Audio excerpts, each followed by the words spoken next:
Test, test, test, test.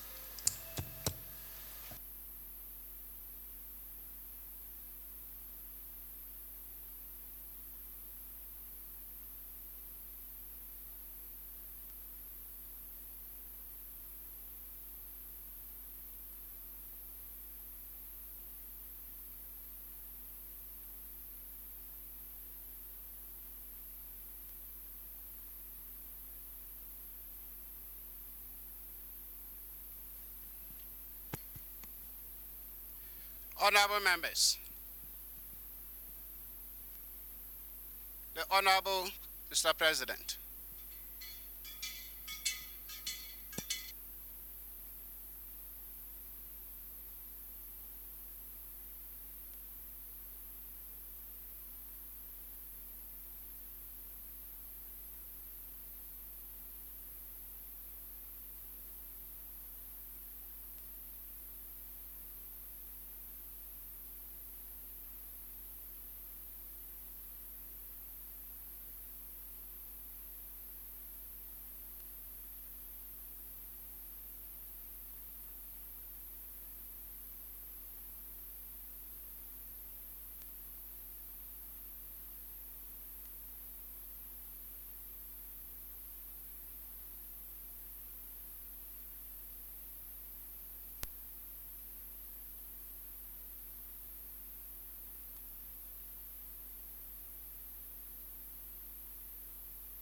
Chers collègues, bonjour. Je vous invite.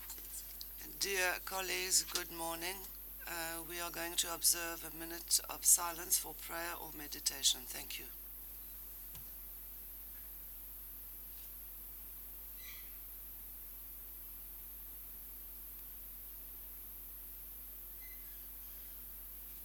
Merci. Veuillons nous asseoir.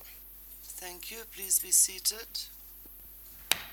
La séance est reprise. We are going to resume our proceedings. Dear colleagues, I greet all of you. I also greet representatives of the media as well as the interpreters, and I wish you fruitful deliberations for our proceedings of today. I invite the clerk to give us the items on the agenda for today. Thank you very much. Good morning, honorable members. The first item on the agenda is the presentation and discussion on the report of the Committee on Audit and Public Accounts. Presentation and discussion on the report of the Committee on Audit and Public Accounts of October 2019. I invite Honorable Sekou Fantamadi TRAORE to present the report of the committee. Honorable Fantamadi, you have the floor.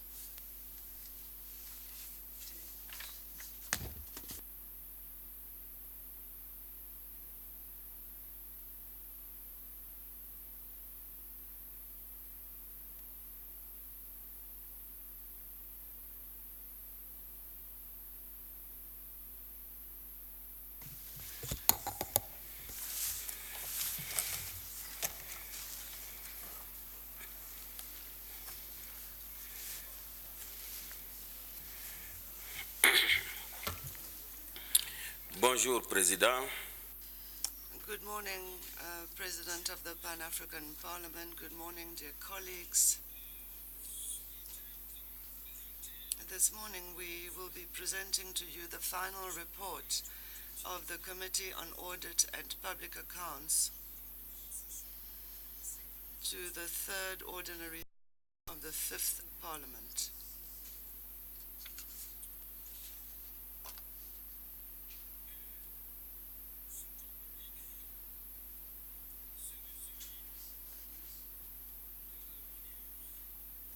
This is the summary. First, an executive summary, followed by significant issues considered by CAPA, and also issues relating to the services of the PAPA, issues linked to institutional aspects, and the status of implementation of previous audit and CAPA recommendations. There will be a presentation on CAPA resolutions, and the report will be submitted for approval of plenary and then a conclusion. Having said this, the Committee on Audit and Public Accounts presents its report to the third ordinary session of the Fifth Parliament of the Pan-African Parliament. This report was generated from the sittings of the CAPA, which were held from 5th to 8th of August 2019 and 9th to 13th September 2019 to review audit reports on the activities of the Pan-African Parliament.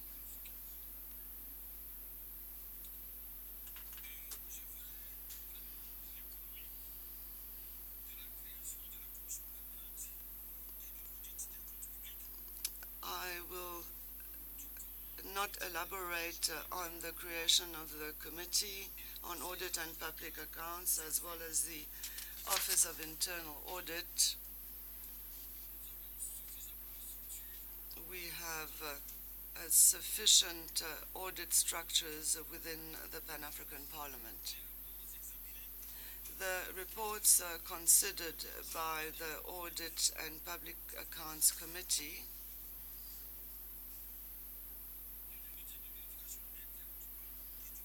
on the Board of External Auditors and External Auditors. The documents that were reviewed include the report of the Board of External Auditors of the African Union on the Pan-African Parliament for the year ended 31st December 2017. The report on the Office of Internal Audit report on the budget implementation of the PAP for the year ended 31st December 2018. And thirdly, the implementation status of recommendations of the CAPA, Office of Internal Audit and the Board of External Auditors from October 2016 to May 2019. The methodology used is as follows. The committee read each of the issues in the audit reports in the presence of both its members and the management staff of the Pan-African Parliament. The Committee on Audit and Public Accounts considers the draft report and arrives at conclusions. I will not elaborate on the attendance, and since you received this document yesterday, dear colleagues, I presume you have had the time to read it. So I'm just going to give you the salient points. In 2.0, significant issues considered by the CAPA. Issues relating to the services of the PAP. A. No disaster recovery plan and business continuity plan in Pan-African Parliament. The recommendation of the Committee on Audit and Public Accounts was as follows. The committee recommends that work on the disaster recovery and business continuity plan should be expedited and properly communicated to every member of staff. This will safeguard the activities of the Parliament and ensure disruption of activities is mitigated in the event of any threat to business continuity. Paragraph B. The audit report showed that Rule 17A of the Rules of Procedures of the PAP states that the President of the Bureau is in charge of the administration of the Parliament, while the clerk is the head of the Secretariat of Pan-African Parliament, and hence responsible for day-to-day operations of the Parliament.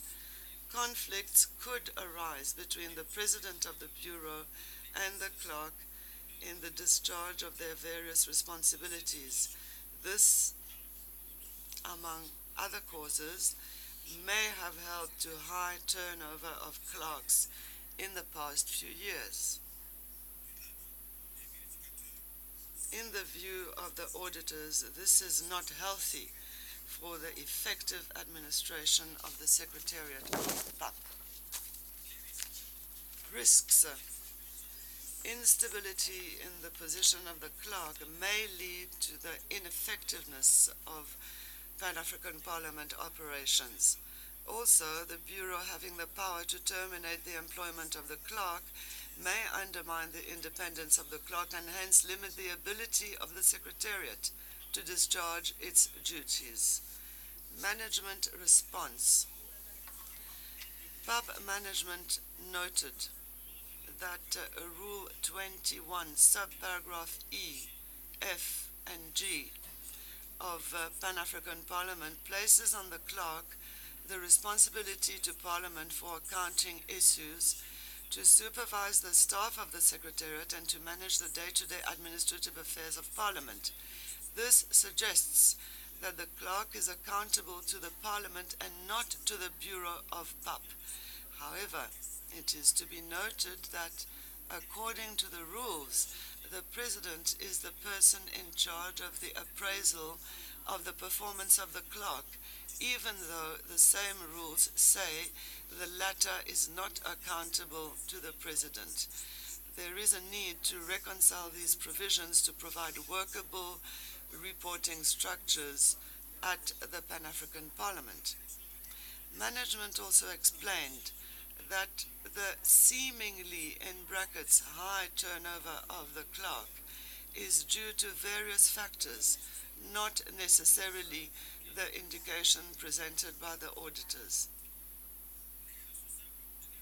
They emphasized that the assumption of this query is unfounded, in that Mr. Zweletu Madasa, South Africa, 2010 to 2015, for instance, left office at the expiration of his contract, and also because of his age.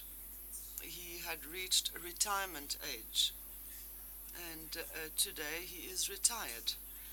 As far as Mr. Murad Mokhtari from Algeria is concerned, he resigned for personal reasons. Those were his words. It was, as I said, for personal reasons. As far as Mr. Vipya Arawa from Malawi is concerned,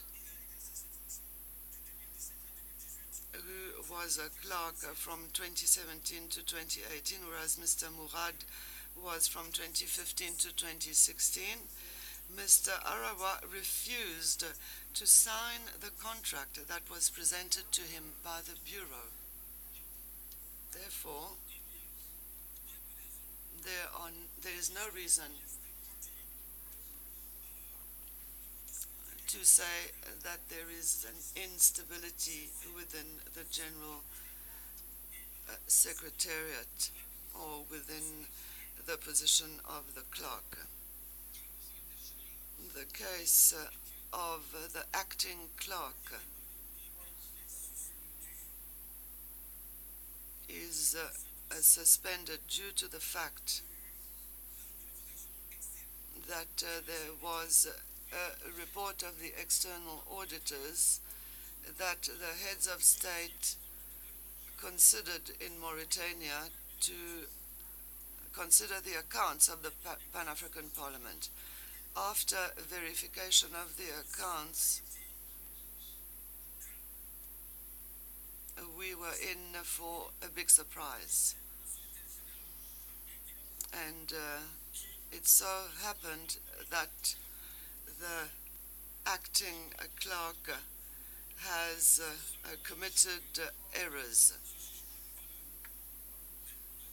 But it was said that he made serious mistakes in exercising his functions. He was judged and party. He looked after cash money, whereas that was not his job. The recommendations of CAPA are as follows. The position of the clerk needs to be protected to ensure stability and effective service delivery in the administration of PAP.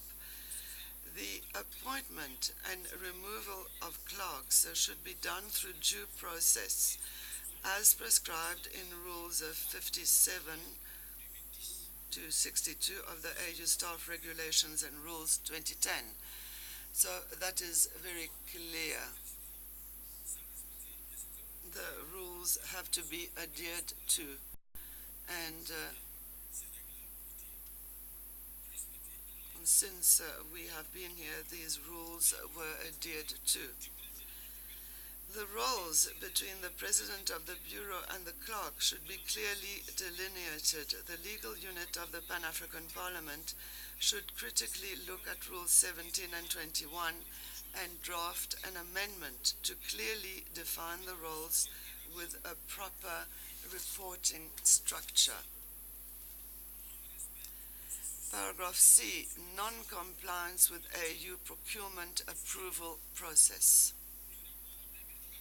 The auditor's report from their review of the procurement that I am going to mention, made in respect of the first session of the Fifth Parliament in October 2018 in Kigali, showed that 1. A total amount of $515,901.90 for procurement of accommodations, conference facilities, and interpretation equipment were not approved by the Internal Procurement Committee, IPC, of the Pan-African Parliament.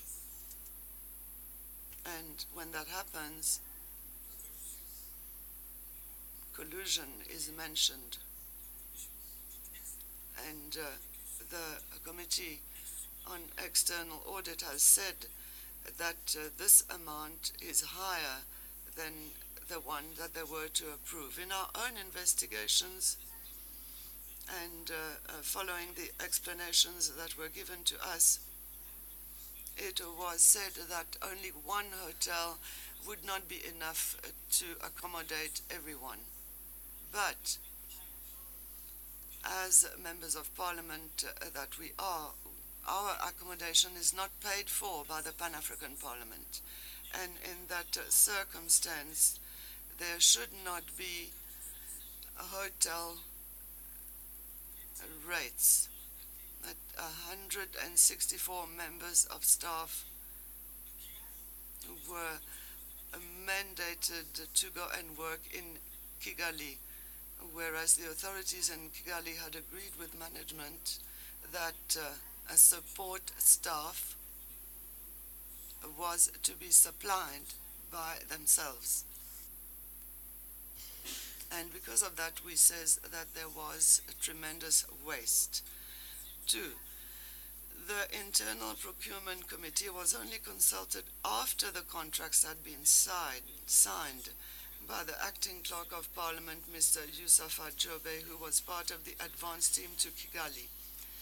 This is not in compliance with procurement rules and regulations as contained in AUC Procurement Manual. We said that a year before Kigali was planned, and the first mission happened immediately in May 2018 after the parliamentary session. So all along this process, we had enough time to avoid those kinds of errors and mistakes.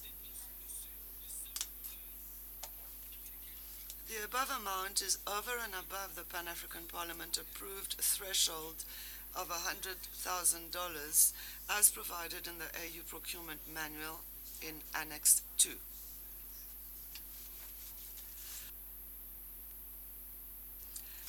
Management response.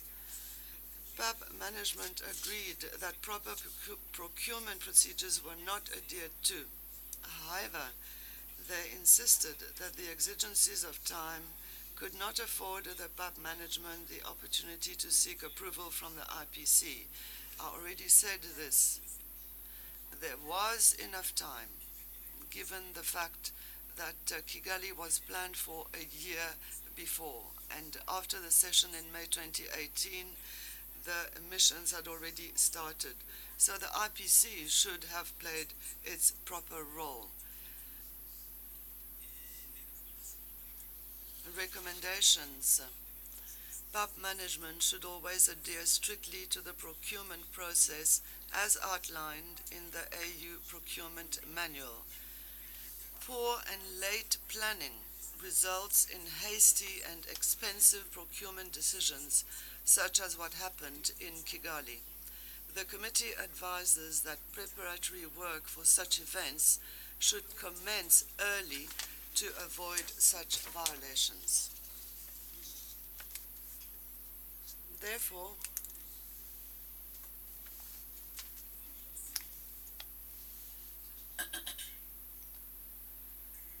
we had also noted that there are not enough members of staff in the Secretariat of the Pan-African Parliament.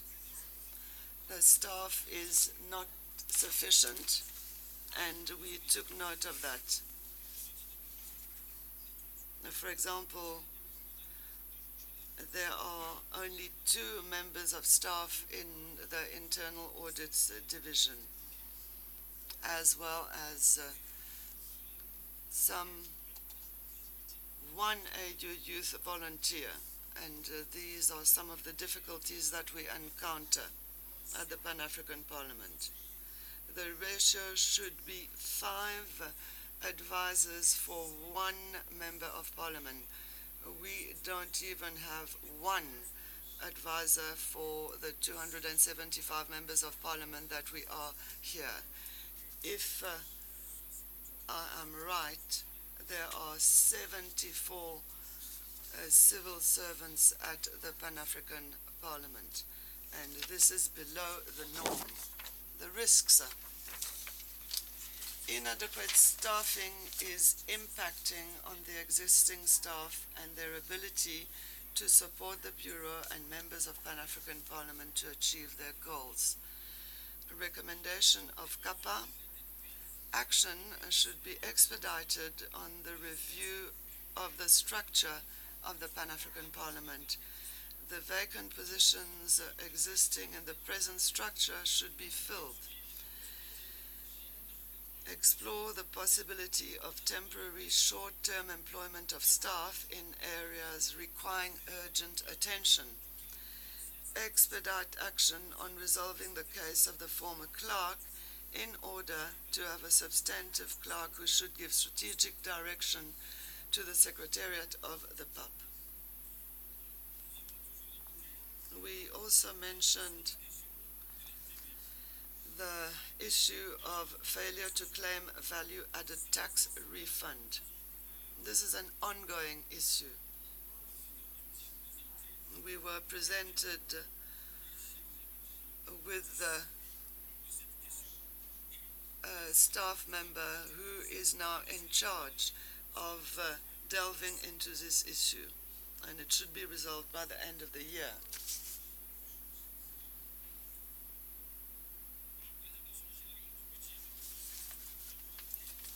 Overview of the Pan-African Parliament budget and its implementation. The audit report stated that the overall budget utilization rate achieved by the PAP in 2018 was 73%, which is below of the capacity that should be 80%. The operational budget utilization rate was 83%, while the execution rate for program budget was 19%. The auditors observed that this level of utilization was well below the expected average execution rate of 95%, given the allowable variance of 5%. CAPA recommendations. The management of the PAP needs to identify the reasons why it could not achieve the expected threshold and the impact on the programs and activities of the PAP. The President should take note that execution is consistently falling short of budget, and the Bureau needs to address it. Program budget, you have this before you for 2014 to 2018. You will see the funds received as well as the utilization. The comment is underneath the table, and I will not elaborate on this. So you will easily understand that there is a problem there. There are also issues related to institutional matters.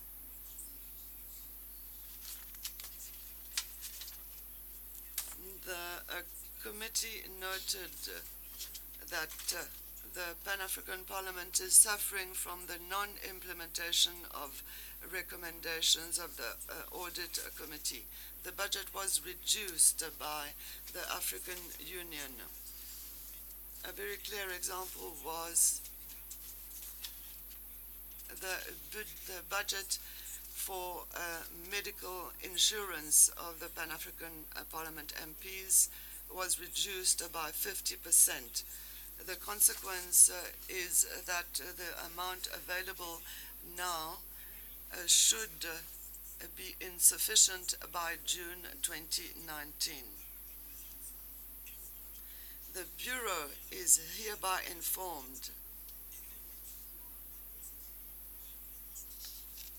that this aspect should be considered very closely, and the Bureau should make sure that the follow-up Committee of Internal Audit handles this task to attain the objective of Rule 69 of the Rules and Regulations of the Pan-African Parliament.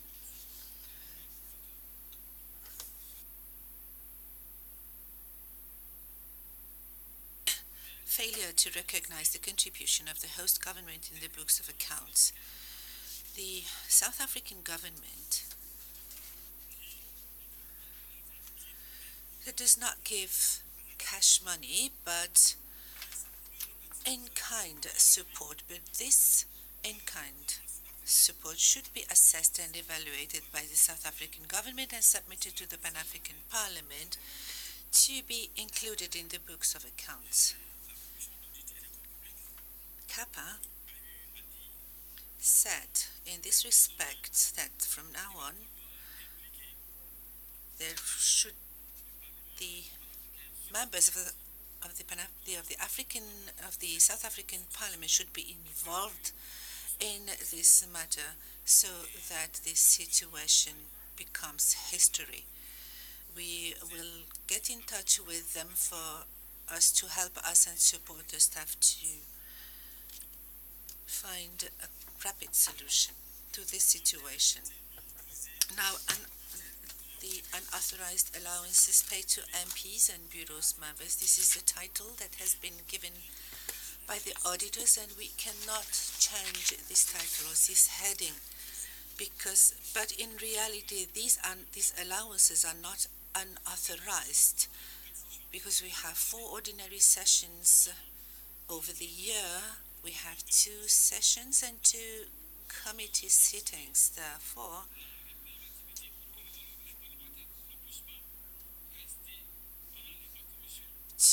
avoid that the MPs do not remain between the two committee sittings. Therefore, this amount has been divided up into the two sessions and the two committee sittings. But the auditors considered it to be a violation, a blatant violation, which is not the case, sorry. The recommendation of Kappa. 1. The current acting clerk is new in his position, but Kappa urges him to take measures in order to face situations where recommendations are not implemented. The management of the Pan-African Parliament should understand that this institution belongs to all of us, each and every one of us, and the negative reports, recurrent negative reports, showing its lack of commitment in implementing the recommendations of Kappa, tarnish the image of this institution. The instability of the clerk position is an important factor that might have contributed to this poor rate of implementation of recommendations since 2015. The Pan-African Parliament has had 4 clerks, but as I said, this has not been 4 changes in clerks, but 3 of them have just ver cómo resolver esta situación. have left voluntarily. Kappa should meet the Bureau in order to talk about to consider the issue of implementation of recommendations, and this has been done.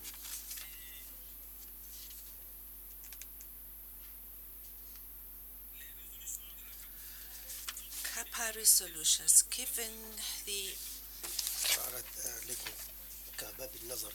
limitations within the Pan-African Parliament since the creation of Kappa. Among some of them have been mentioned here. The Commission presents the following resolutions. We ask for an organizational audit of the Pan-African Parliament to be carried out under the supervision of Kappa, and this can be explained by the fact that since 2017 we have been asking for this establishment of organizational audit, and the then acting clerk said that a consultant had been commissioned, but so far, up to date, no document has been produced. So, the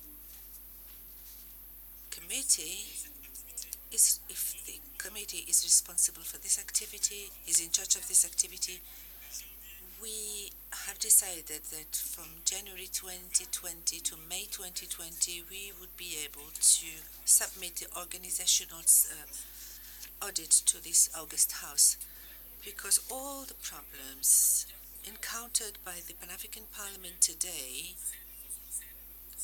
are linked to the non-formalization of the organizational audit. The one related to the staff, but also our status as MPs, because we have to talk and to tackle this matter. And year after year, all the rights that we have, and yesterday, in this, we have to repeat it, all the rights that had been obtained in the past by the MPs had been expunged and deleted step by step. The first act was to remove the deprive us from the diplomatic passports of the African Union, whereas we did have our diplomatic passports in our respective states. So, why such drastic restrictions? At the beginning of the Pan-African Parliament, we had the diplomatic card as MPs, but I can remember that for 10 years now, this diplomatic card has never been acquired or obtained by us as members of the Parliament. I'd like to add as well that we had sitting allowances that are enshrined in the rules of procedure, but these sitting allowances in 2020 will not be there anymore. And we believe that all these restrictions are linked to the lack of organizational audit because we have not tackled these matters and we are just here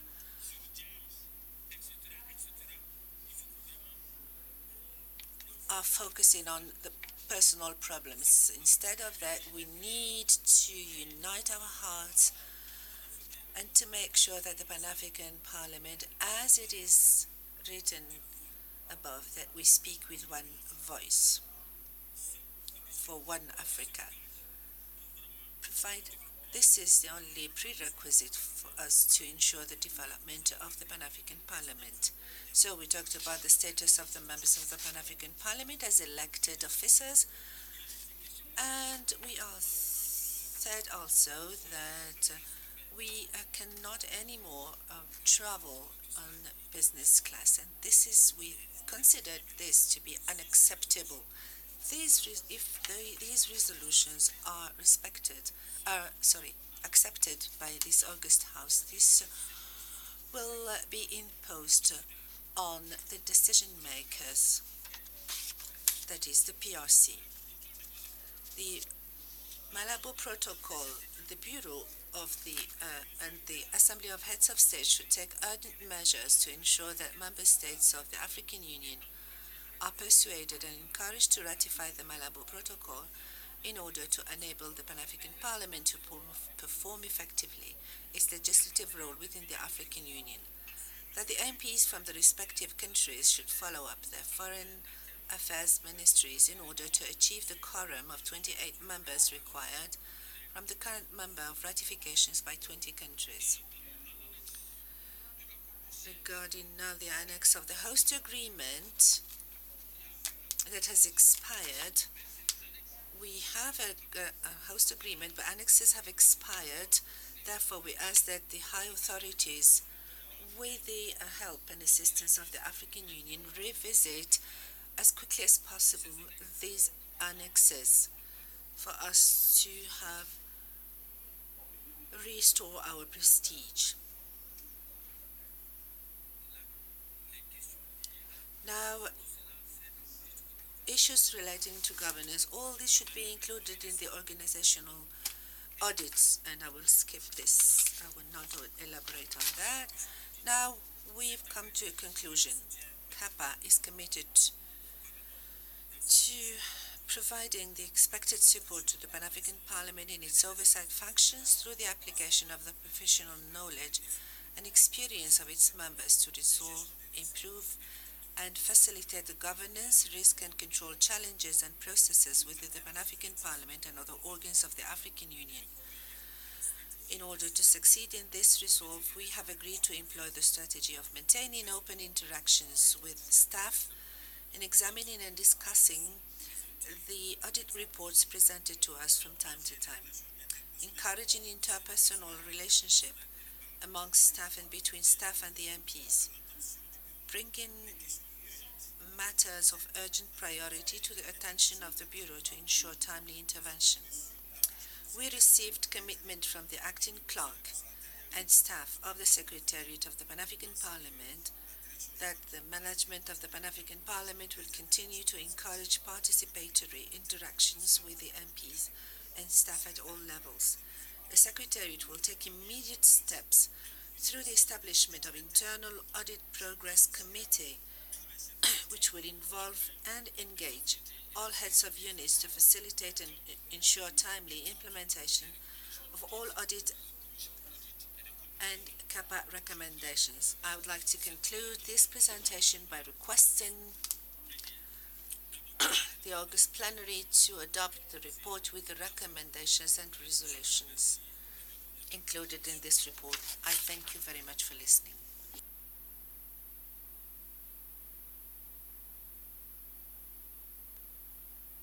en avez deux.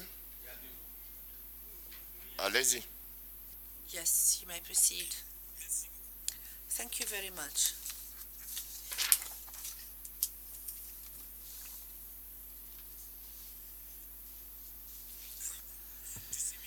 This is the report of the seminar on managing debt and fighting corruption in Africa by the PAP Committee on Audit and Public Accounts and the Committee on Monetary and Financial Affairs of the Pan-African Parliament.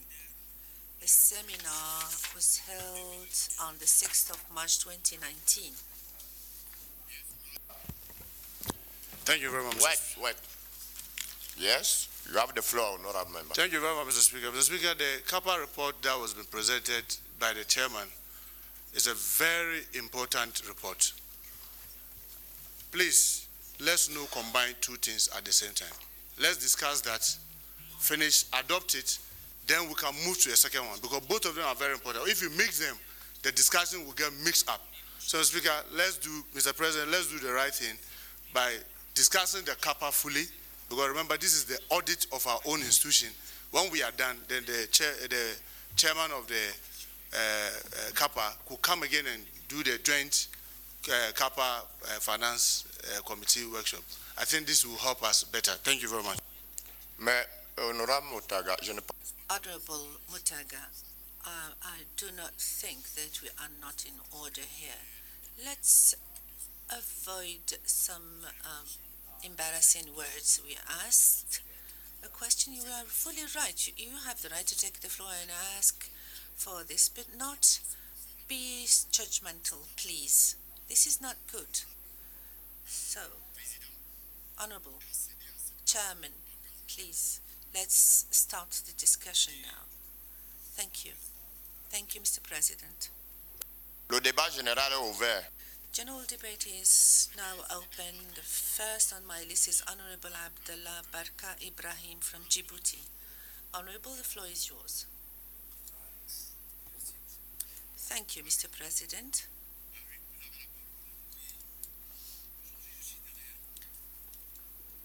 Well, thank you, Mr. President. I would like to commend the presenter of the report. This report of CAPA is improving. Let me move to my concerns on page 15. In the French version, we have this reference to the general presentation of the budget and its implementation, the overview of the budget implementation. The operational budget is only of a rate of 80%, while it should be higher than 90%.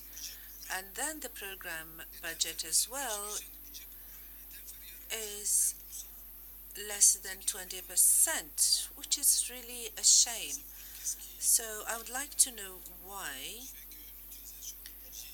we have this or such a low utilization of the budget, especially that there is some kind of mismanagement in the budget.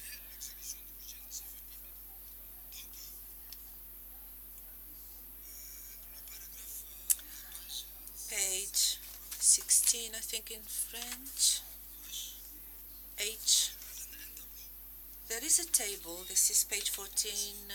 This is page 14 in English, I think. It's talking about the budget credits and amounts received in US dollars. I do not really understand this table. May I ask that it be redrafted? This report also, and as recommended,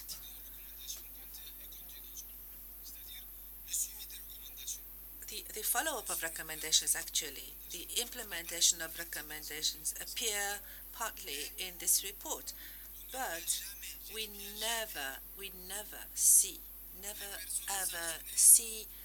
any person that might have been punished for mismanagement of any wrongdoing.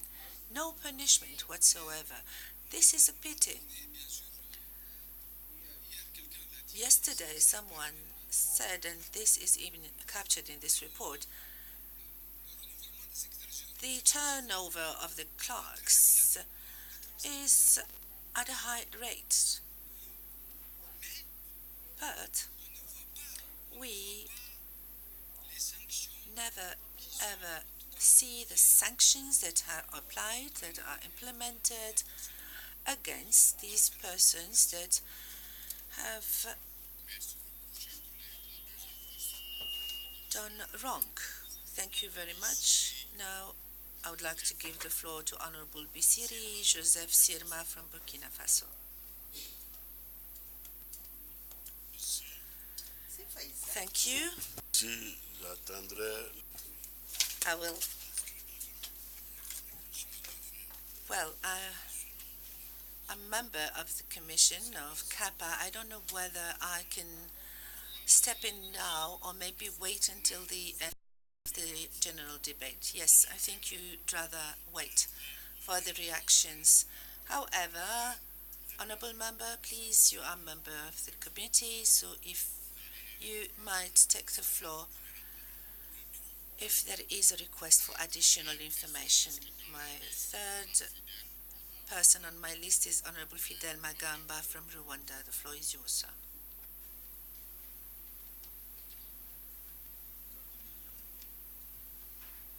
La quatrième personne.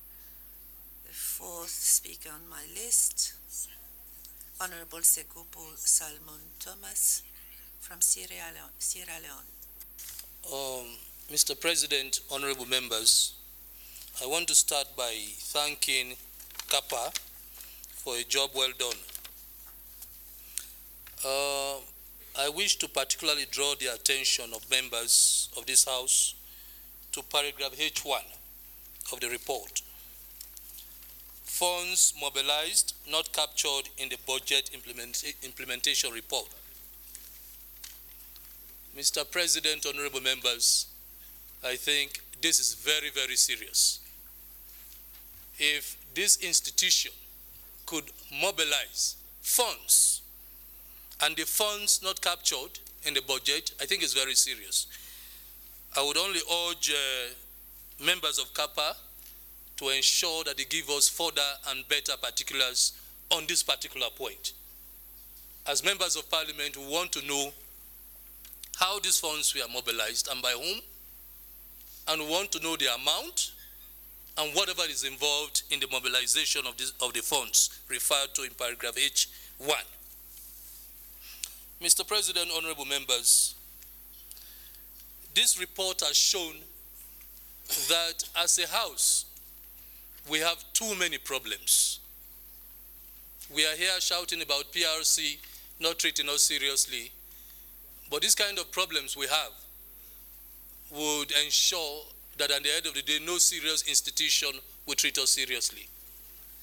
So I would urge honorable members to treat this particular report seriously so that as a House or as a Parliament, we get ourselves involved in addressing these issues because they are very, very serious. If we are to be treated seriously at all, then we need to address the issues contained in this particular report. I thank you very much. Merci beaucoup, chers collègues. La parole à l'honorable. I thank you very much. I give the floor to Honorable Amatai from Chad. Thank you, Mr. President. Being a member of the CAPA, I think I'd rather wait for the responses by the chairperson. Thank you very much, Honorable Glorious Nimenya from Burundi. You have the floor. Glorious. Thank you, Mr. President, for the opportunity. I will start by commending CAPA for the work done. This is a well-drafted committee that report that dwells on all the details of our institution. Mr. President, regarding the various recommendations made by CAPA, and based on the risks and challenges that they referred to, this shows that our parliament still has a bad image at the African Union. But if we look at the mandate of our parliament, it is about ensuring the effective participation of African peoples in the decision-making processes and for the integration, economic integration and development of our continent, as well as the promotion of good governance. But if we talk of non-implementation of the various recommendations, and we still talk in this report of funds that have not been used in violation of rules, we are not properly discharging our missions. My question is, what is the strategy of the Bureau? And our strategy, actually, the strategy of all the honorable members, because we're all called on. So what is the strategy to avoid the misuse of funds allocated to Pan-African Parliament? What are the strategies that are put in place in order to, for instance, on page 14, there is a recommendation by CAPA that to have to recruit the missing staff. But you might remember, Mr. President, that we always talk about the clerks that have left. If I take the example of the latest clerk, there were many problems about his position and his recruitment, etc. So, aren't there any procedures that are followed during the recruitment process? I would like to recommend here that when it comes to recruit the staff, we need to have terms of references on the recruitment of new staff. We have the status, the staff and regulation, the staff rules and regulation of the African Union that we can follow here while recruiting the Pan-African Parliament. One more minute, please, Mr. President. 30 seconds, Madam. Thank you, Mr. President. To conclude, I'd like to concur with CAPA and to fully agree with the recommendations made by CAPA. We need to implement these recommendations and try to improve the image of our Pan-African Parliament and to go back to our main mission here, that is being the representatives of the African people. And we need to be a model role for our brothers and sisters in the continent. I now give the floor to Honorable Mohamed Mutarak Mutaka from Ghana. Start by apologizing. Earlier, I made a request that we should just discuss this. I don't know what infuriated you. If there's anything it's okay. It's okay. Go ahead. I'm sorry. Please. I didn't mean to hurt you. Mr. Speaker, Mr. President, let me start by thanking the CAPA for the work that they've done, but to say that the work they've done is good, but there's more to do. And I will urge this House that we will let them go back and finish these two. I'll just take just two issues because of time. And I'm sure by the time I finish, you agree with me, they need to go back and do some work. Mr. President, in their own report, they acknowledge that they use the external auditor's report. And precisely on page 7, they talked about the high turnover of the clerk of parliament. Mr. Speaker, yesterday, you remember when we were talking about this, where people were misconstruing, meaning that I was more interested in attacking you. You yourself in your response said that, oh, I was being personalized. And I said, no, it is the action of the office of the president that I was questioning. You see that in the audit report, they extensively kept repeatedly talking about the president, not even the bureau. And Mr. Speaker, let me say, members, we need, every story has two sides. One side will be told here. It is our responsibility to get the other side of the story. Look, the audit report, we are supposed to have, all of us are supposed to have first the audit report before the report of CAPA so that we can compare. All of us have permanent representatives in Addis Ababa. We need to be able to be talking to them in our advocacy to get information from there to correspond with what is happening here. I can bet you that on this issue, if I have a copy of the external report, and I can tell you that on page 21 of that report, I'll just read just this paragraph for you to just follow what I'm trying to drive home about. It reads, the removal of the clerk should not be a sole decision of the president of the bureau, as it is currently the practice. Rather, the clerk can be removed by a majority consensus of 2/3 consensus of members of parliament in plenary. This recommendation is without prejudice to other situations for the removal of the clerk. The appointment of the clerk and on, it went on. It mentioned the president. This is the decision, the investigation that was done at AUC. I will just read 3 paragraphs. And if the president, after my time, will give me enough time, I could read all of it. This is one of the paragraphs, what it says. That's the Office of the Legal Counsel at AUC. The decision to dismiss the clerk without following the proper steps of procedure as stipulated by the SRR by the President of Pan-African Parliament, tantamount to abuse of authority. This is the finding. And because of time, I will not on. So they keep repeating the present. So, Mr. President, I'll be happy that when these things are said, you take them in good faith. Let's look at where we have gone wrong. We correct them. And I can bet you, once the right things have been done, I will lead the praise on you. Second thing that I want to draw your attention. Kappa, on the external audit report, page 36, there were a lot of expenses that were done that was not budgeted. Why didn't you capture it in your report? And members, I'll just take 6 items. One is temporary assistant.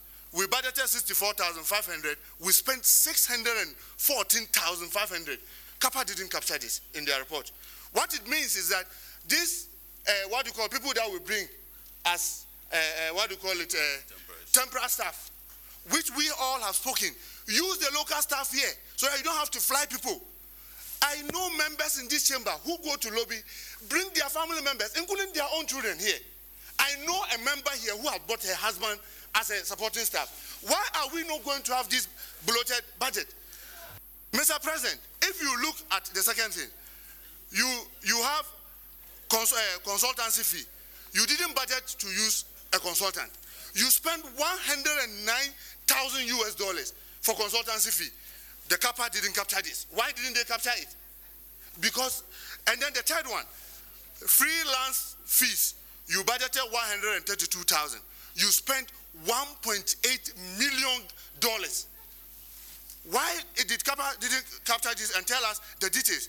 Transportation, we all know the South African government provides transportation here. They provide all the other facilities. They spend so much money, yet transportation here, that was not budgeted, $45,000 US. Kappa didn't capture it. Electricity and water, all of us know the South African government pays for all this. Yet electricity and water is captured here, $15,000 US. Now you have what we call the loss on foreign exchange, meaning that when you keep your money in rand and you lose money through the exchange. Our account is in dollars. Who went and opened a rand account and put so much money there that we lose dollars? And you know how much we lost? 2018 alone, $373,792.99 US. Look at the amount of money, colleagues. So when you are talking and people just say you are being personal, that is where the worry is. Colleagues, I can bet you, we must let Kappa go and do work on this page. There's a lot they have to do. That is why my earlier colleague sister said, nobody get punished. Please, let's do the right thing. I can bet you this will not stop here. I will take this back to our country. And I will insist from our parliament that this, since we as parliamentarians will not do it, our country should get AUC to do it. Even if Ghana will have to withdraw from Pan-Africa, I will support that. But Mr. Speaker, Mr. President, let's get to do the right thing so that we'll all be happy with that confrontation. I thank you, but Kappa, you have to go back and do a better. Honorable Mutara, you've exhausted your 3 minutes. I give the floor now to Honorable Abubakar Sidi Kone from Côte d'Ivoire. Thank you, Mr. President.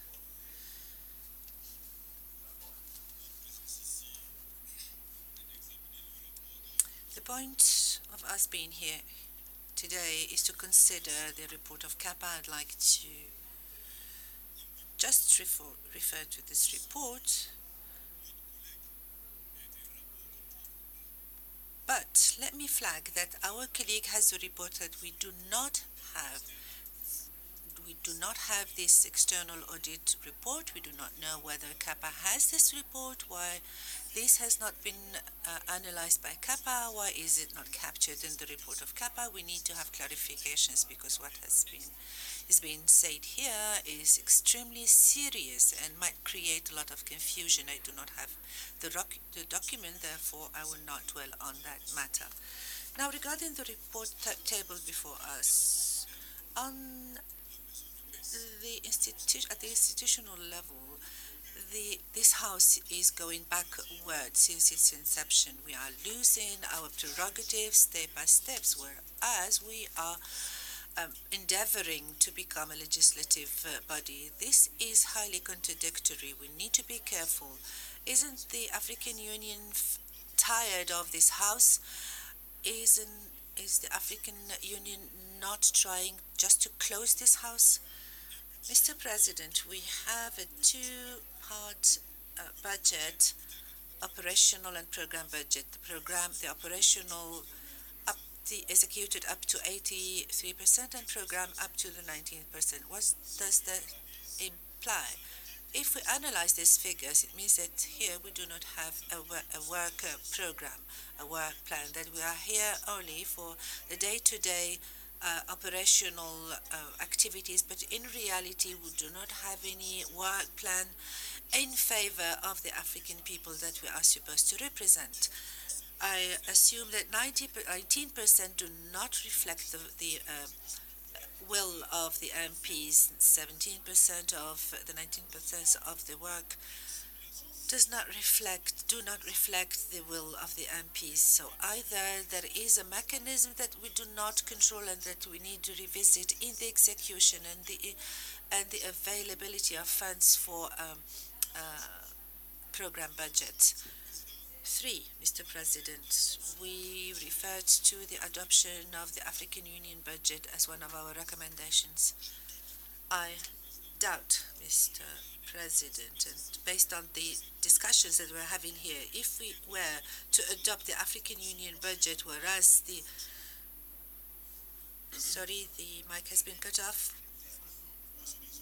Sorry. Some of our colleagues took longer, but you are disciplined, my colleagues. So it's a matter of discipline.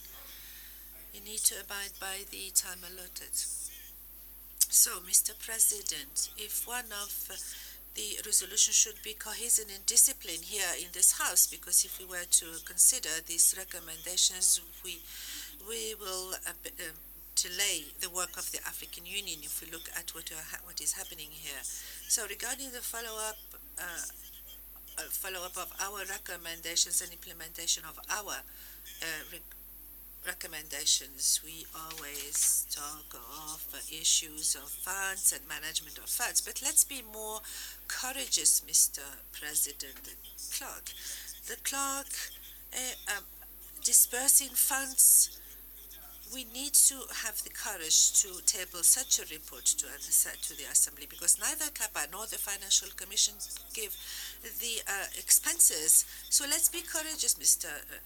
Clerk, Mr. President. There is a contradiction and discrepancy between our text and our practices in reality. So I'd like to remind that we need to make a recommendation on the diplomatic passports, which is not reflected here. And I wish that we all show solidarity when it comes to this report and solidarity when it comes to the implementation of the recommendations. Thank you, Mr. President. Yeah. Thank you very much. Honorable Joseph Ilege Chirac from Ghana, please.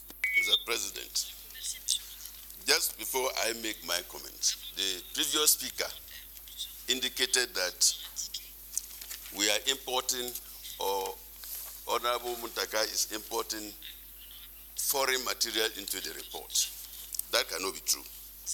On page 4 of the CAPA report, and if you look at E2, the documents that were reviewed by CAPA included the report of the Board of External Auditors of the African Union on the Pan-African Parliament for the year ending 31st December 2018.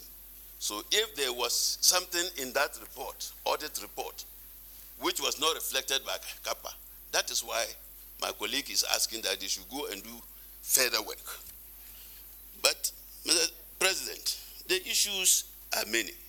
I will summarize a few of them. One of my colleagues already indicated that we mobilize money, we don't know how it was mobilized, and we don't even account for it. Similarly, we have not been fair to the South African government by not documenting and evaluating what support they gave us. And so these are sources that are external to money we get from AU. We should be able to document that and account, and for us as members of parliament to be able to have copies of what contribution in terms of value other people are giving us, including the host country. We're talking about staffing, inadequate staffing. Yet, if you look at the staffing issue, there are two things to call for. One, we need to know as a parliament how many people are from one country working in this place, so that the disparity, equity should be shown. If we don't have this information, of course, we will continue to say inadequate staffing, but it means some other staff, unnecessary staff are in. And to reiterate what my colleague said earlier, we have to be fair to the host country, because some of the people we are bringing, they can equally find qualified people to do the work. So why are you going to be hostile to a host who is accommodating you? It doesn't make sense. I also think that, as we said, non-implementation or delay in the implementation of audit reports and committee of investigation reports, if you, then it's a recipe for people not to do serious work and do what is required of them. Yesterday, all of you were complaining, they've cut your budget down by so much. Today, with the work that Kappa has given us to, and if you have read the report well, it means the AU is justifying that we are not accounting properly for the resources that are given to us. We are applying it, or something else is not going right. So if you do wrong things and you are given punishment, why will you turn around and say they don't respect you? Who will respect you when you don't respect yourself? It is important that we, as members of parliament, we follow procedure, because we make laws in our various countries and we expect people to obey the laws. We follow procedure in making the laws, and therefore, if it comes to accountability, we must have the principle of democratic accountability, that ensuring that people who are placed in position of authority, they are held accountable. All these lapses of delay in implementation and non-implementation of it is because the Bureau is not doing its work. The Bureau should set up. This is a call to save all of us. It is not personal, and in any case, I don't have anything personal against any of the Bureau members. But each one of you must look at what departments are under you, ensure that those departments are functioning properly. And if that is done, then we will raise our heads high and say that we are truly Pan-African Parliament. Thank you very much. Merci beaucoup. Thank you, dear colleague. The floor is given to Honorable Ernesto Molato from Angola. Obrigado. Thank you, Mr. President. I would like to also support what many colleagues have said about the Kappa report. I would like to draw the attention of our colleagues that in reality, if we wish that the African Union respects us, our debate should not be in terms of different regions, but it should be that us, as members of parliament, should be in agreement about those issues that we need to present to the African Union to defend ourselves, and that we need to be all in agreement, because what we see here is that some people defend what is being done and others do not. And while we have this situation, we cannot change the perception of the African Union. I would also like to stress what the CAPA recommended in terms of finding a solution for the General Secretary. And Article 1721 should be contemplated so that we do not carry on with this conflict between the President of the Bureau and the General Secretary. And this is what I would like to add to what my colleague said before me. Thank you. Thank you very much, dear colleagues. Honorable Toussa Manga from Senegal has the floor. Toussa Manga, you have the floor. Thank you, Mr. President. First of all, I have a comment concerning the CAPA committee, and I had said it in the caucus meeting. I feel that the CAPA committee is one of the most important committees of Parliament.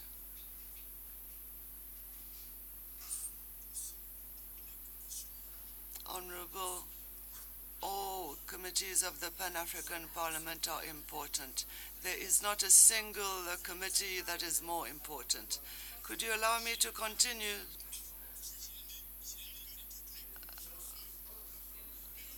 We have to say that all committees are important, but maybe the work of CAPA is more important. I said, and I reiterate, that I feel that the CAPA committee is one of the most important committees of the Pan-African Parliament. Please allow me to continue. Mr. Toussa Manga, please sit down. I'm going to give you the floor shortly. Please sit down. Thank you for being disciplined. Sidia Sana Jata has the floor. I will give you the floor. Bon, est-ce que vous retirez votre mot? Are you withdrawing?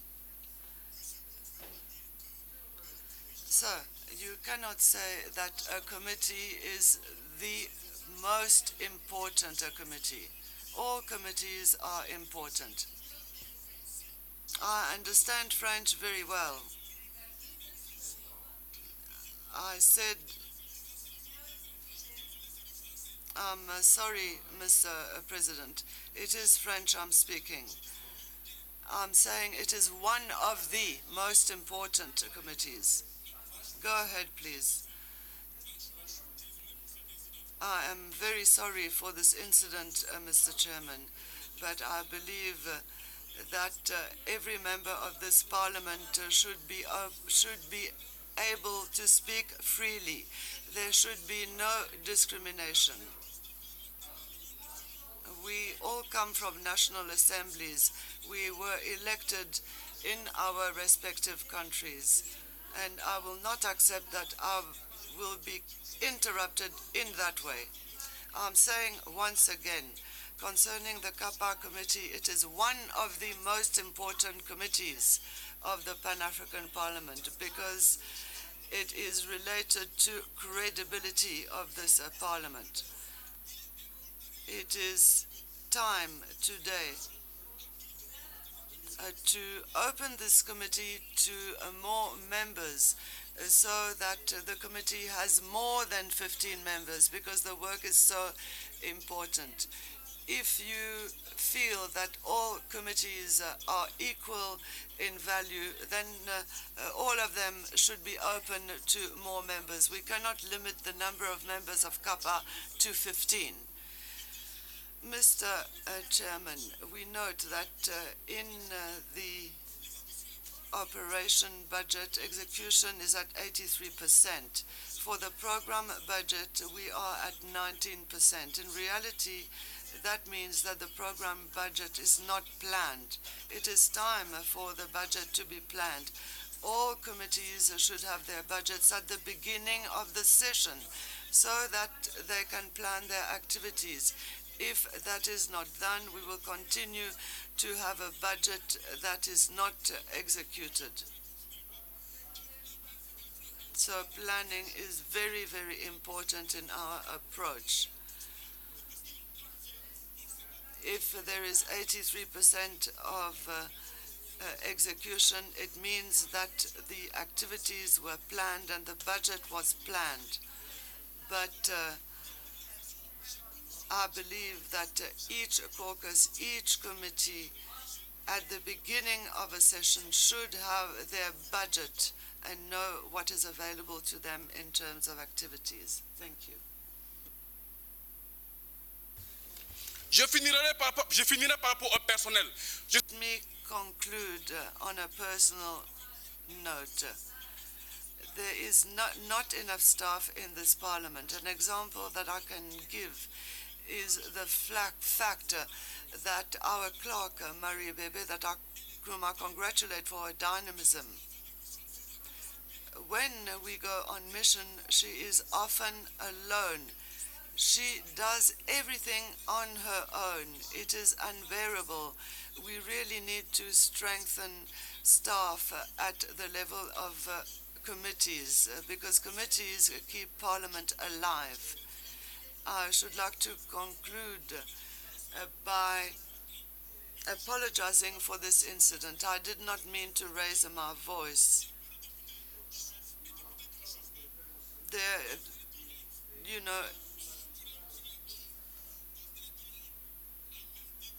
Everybody is to be considered for the floor. I apologize for the incident. Thank you very, very much, Honorable Member of Parliament. I apologize for the misunderstanding. There is no category of Member of Parliament who is allowed to lose his or her temper. No, it's fine. Thank you. Honorable Sidia Sanla Jata from the Gambia has the floor. Merci beaucoup. La parole à l'honneur. Thank you. Honorable Yerima Shiana from Malawi has the floor. Thank you, Mr. President. This report from CAPA has highlighted quite an important, significant problem in the organization. To me, the absence of the COP and the way the COP is being dismissed and hired is a big challenge to the organization. An organization that does not have a head cannot function. This report has highlighted the strategic gap which exists at this organization. To put the matters to rest, the report by CAPA is not a report which is meant for this plenary. In a plenary like this one, we should be discussing a report which has come from the external auditors, signed by the engagement of the certified and chartered auditor, and at this organization it should have been signed by a COP, not an acting person, not a committee. The signatures for the COP, for the CAPA report should have been, CAPA should have reported to the COP and this external auditor should have signed the report which should have been discussed here. This puts me to two things. The discussion by one of the person who was highlighting the issues of variances. A negative variance in a report of engagement of this kind shows a number of anomalies in an organization. One of the major anomalies is abuse of resources. And abuse of resources come in form of negative variances, underutilization. And in actual report, as highlighted by somebody, there are a lot of missing items which should have been included to show positive variances. To this far, I submit that this report should not be adopted because it lacks information, it lacks clarity. It looks like it is a report which has been done by internal auditors to justify their cause to the CAPA. I beg to move. Thank you. Merci beaucoup. Thank you very much. The floor goes to Honorable Senator Umbea.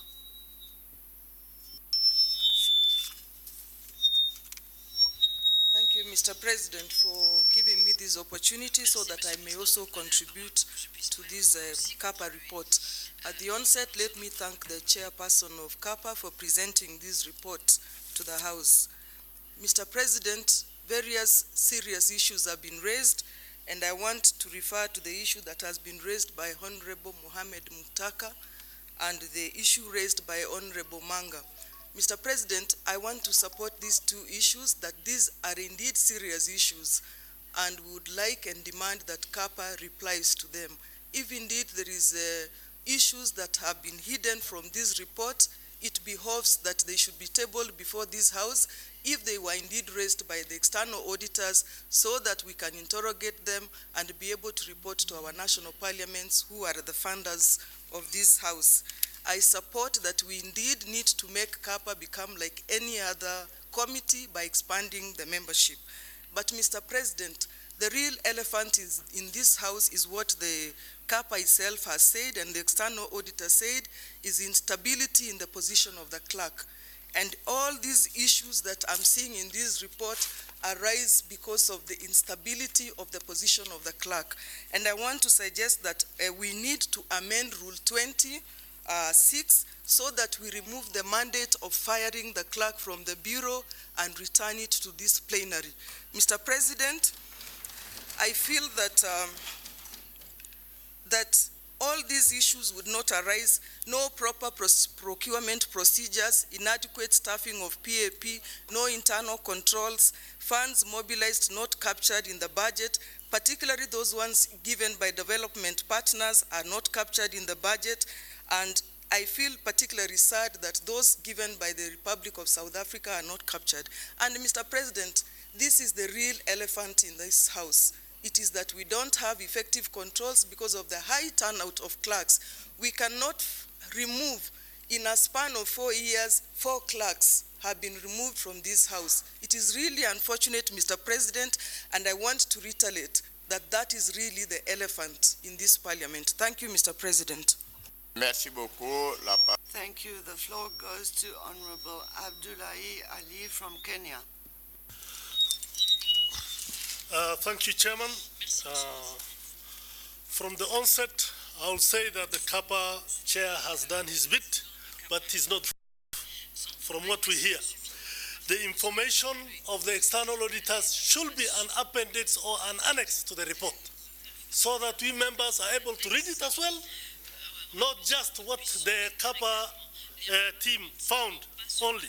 But if we have the report, then we will have analyzed as well. Number two, as everybody here has said, the clerk. The clerk is an institution. The clerk does not work for the Bureau. The clerk works for the Pan-African Parliament, and that includes all members. Without members of Parliament, then there's no Parliament. So the clerk, as has been reiterated, we should follow the rules and regulations of AU to make sure that the clerks are independent. They be given tenure of office so that they're able to do their work. The president should appraise them. If they fail in their jurisdictions, the Bureau should bring the report to the plenary and we dismiss them accordingly. That is the procedure and that should be followed, Mr. President. What surprises me is the issue of monies which have been used, more money used than what was budgeted for. What we are being told is that we get money from partners and they don't appreciate, they don't say what they want to give, and we go to them. Why do we do that? What, is that corruption? Who eats with them? Why is the money from development partners not indicated in the report? Where does it go? If they are not ready to tell us the amount they use in the activities, then we should not take their money, because that taints the Pan-African Parliament. Mr. Speaker, sir, Mr. President, sorry. The issue, I have a question about the chair. The chair of CAPA said that the staff for Pan-African Parliament is 74. When he talked about 164 staff in Rwanda, why the discrepancy? Where did that number come from? 164 in Rwanda, only 74 here. I think there's something fishy. We should be told more. Mr. President, There's this issue of the monies I've already mentioned. There's the issue of, the H3, H Roman 3, that's the one I mentioned. Part 3 says, in some of the years, utilization of funds received was low, while in the 3 years, funds spent on projects were more than the amount received. I think we need to be told more about that as well.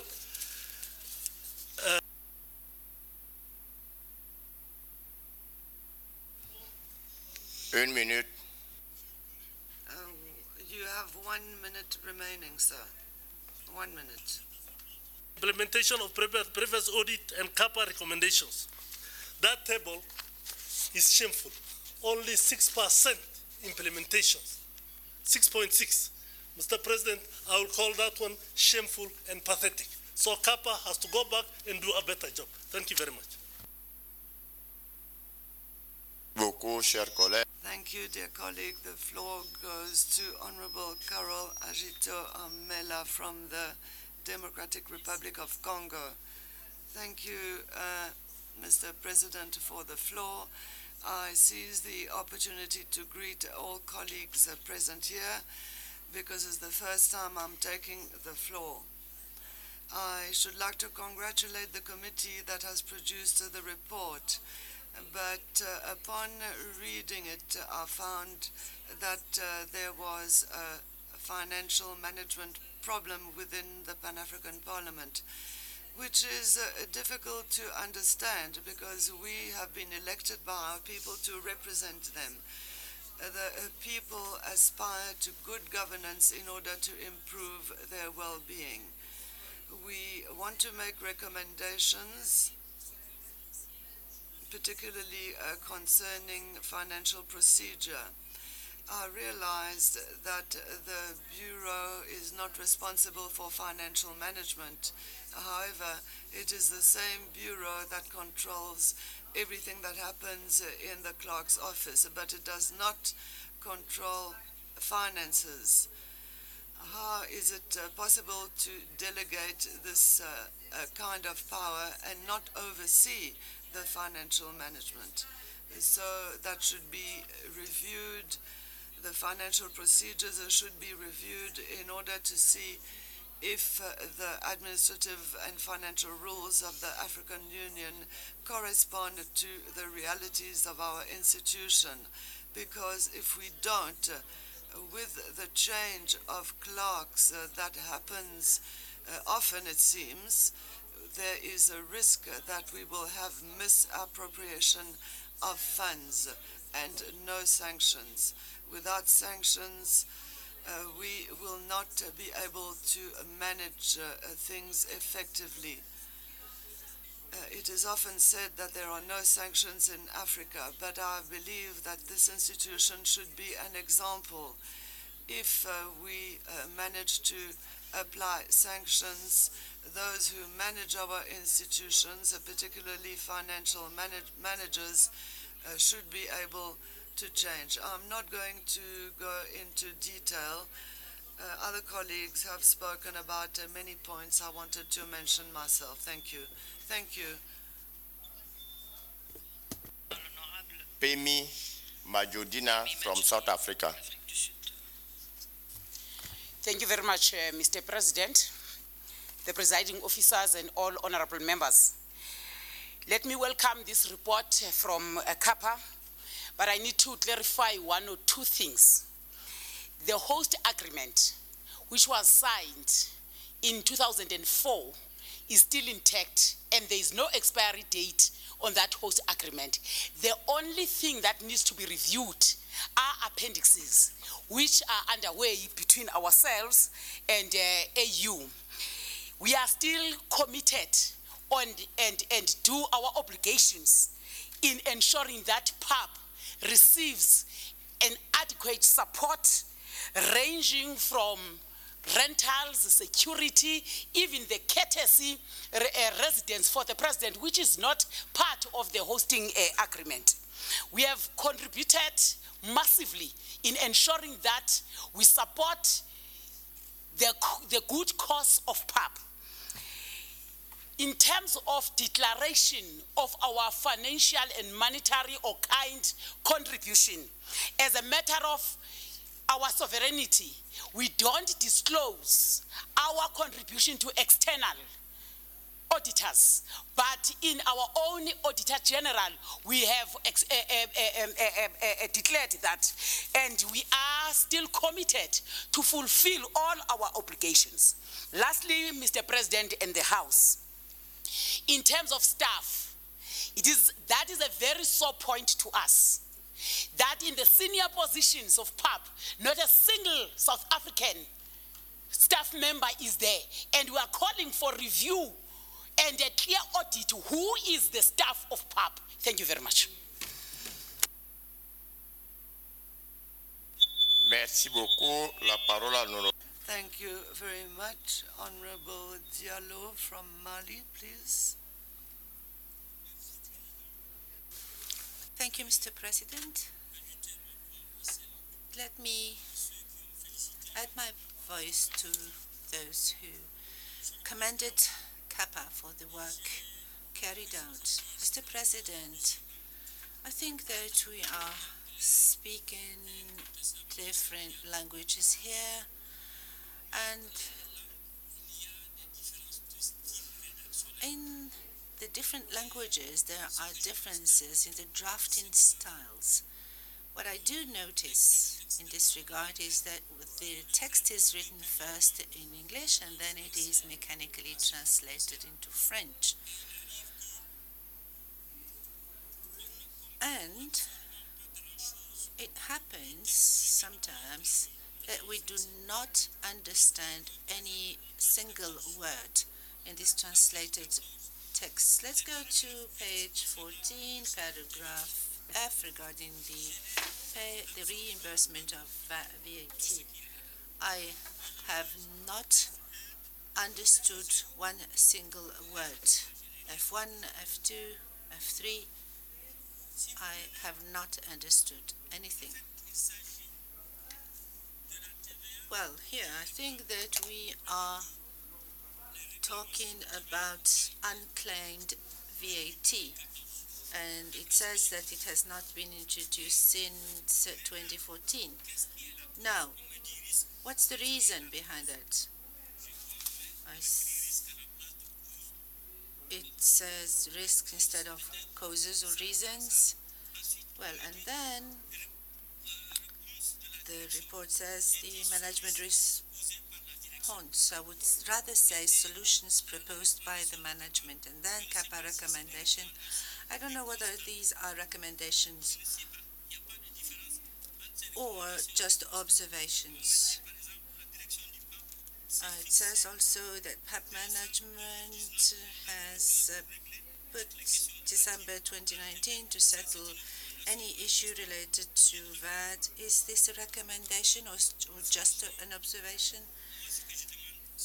So what I'm asking for is, at least for important reports, that is, once these reports, when these reports are translated, to submit them for revision to a French-speaking person so that we understand at least what is written in these reports. Otherwise, we find it very difficult to understand this mechanical translation into French. Thank you. Thank you very much. I now give the floor to Honorable Ngonga Maxa from Zambia. Thank you, Mr. President, for this opportunity. Let me also add very briefly my comments. Mr. President, I will concur with the honorable members that have indicated on the inadequacy of staff, the inadequate staff members within the parliamentary secretariat. Mr. President, this is a very, very important issue in the sense that, even now the CAPA report indicates that the structure that is being used was the structure for 2004. 15 years down the line, a number of things have happened. Numbers of members of parliament to be saved have actually increased, and therefore this calls for very, very serious attention, Mr. President. Where numbers exist that they must be replaced, I think every report must be done to ensure that these numbers are increased. When we look at the report by CAPA, a number of things that are going wrong would be attributed to the fact that when you don't have staff members that should be able to interrogate and deal with these issues, Mr. President will just be scratching, on problems that are there. Allow me to quickly also comment on the Malabo Protocol. And I think as, representatives of the people from different countries, we are taking this issue very casually. We know the problem, and as long as we do not, assert ourselves to ensure that our member countries sign and ratify, Mr. President, this House will remain a joke, because there's no executive member, even in our own countries, who gives things on a silver plate. For members of parliament, those that represent the people, you fight for the, even for the conditions that you want, because they fear your voice everywhere where we are.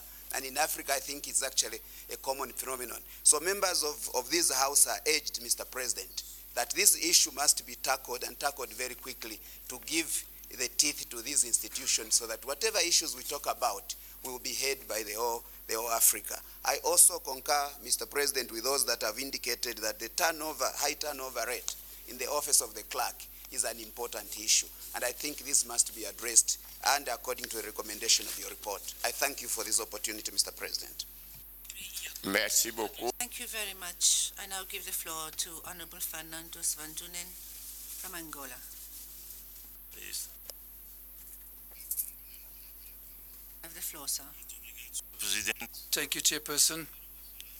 I'm going to speak in Portuguese. Chairperson, you allow me to ask for the floor, but I'm seeing that all this entire discussion about CAPA reports, it's useless. Well, it is useless because we are mentioning that the Bureau should be drawn the attention to them. So, because when we thought of creating the PAB, I am one of the very few that was here, perhaps Madam Loom, right from the beginning. We know that the idea was that the Bureau was to be hosted here in South Africa. But this was not a decision it was a decision taken at ISAPAM. So, as the former Vice President, I was constantly having to travel here and then.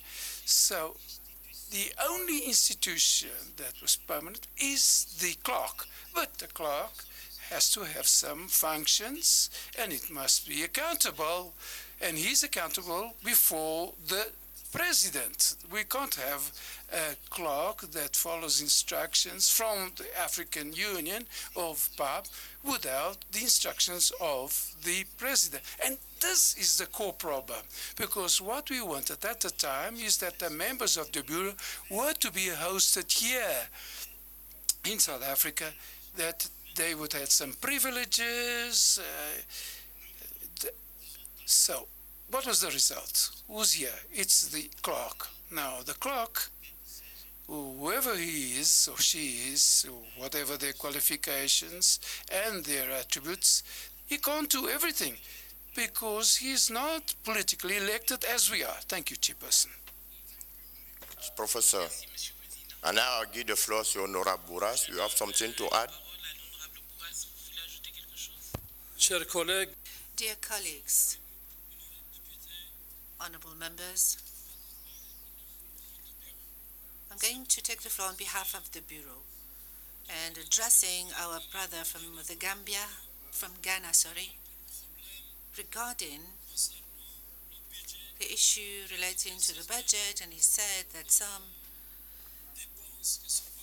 expenses are inappropriate. Let me answer him about Mr. Harawa. The decision was not taken by the Bureau only. This decision was made in Senegal with a delegation that came, a delegation from the African Union. Before Mr. Harawa, the Algerian clerk, did resign because of personal reasons. And before that, we had a South African clerk that retired, but I do not see why we are accusing the Bureau. Please be coherent. We are here, we elected us, so please respect us. You have elected us here to this bureau, so please, we are working, and as it was rightly said, the former Vice President, we are not permanent staff here. We come here as you do, and we are not permanent officers here in the Pan-African Parliament. We come exactly as you do, 4 times a year.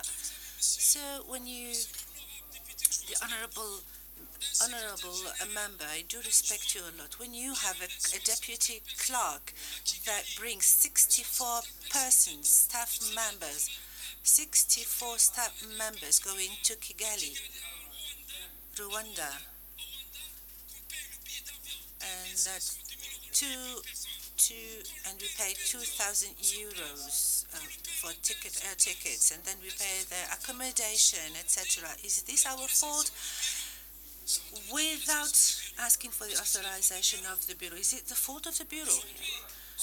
Today, the acting clerk, you asked a query, an investigation on the issue of the deputy clerk in May, and then when you see, for instance, the African Union, they have used $60 million per year for the African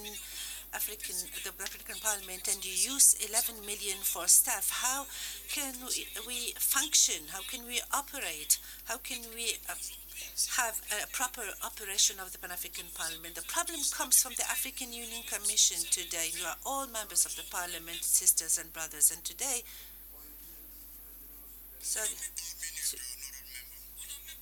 today we don't even have the right to be treated medically, don't even have the right to fly on business class.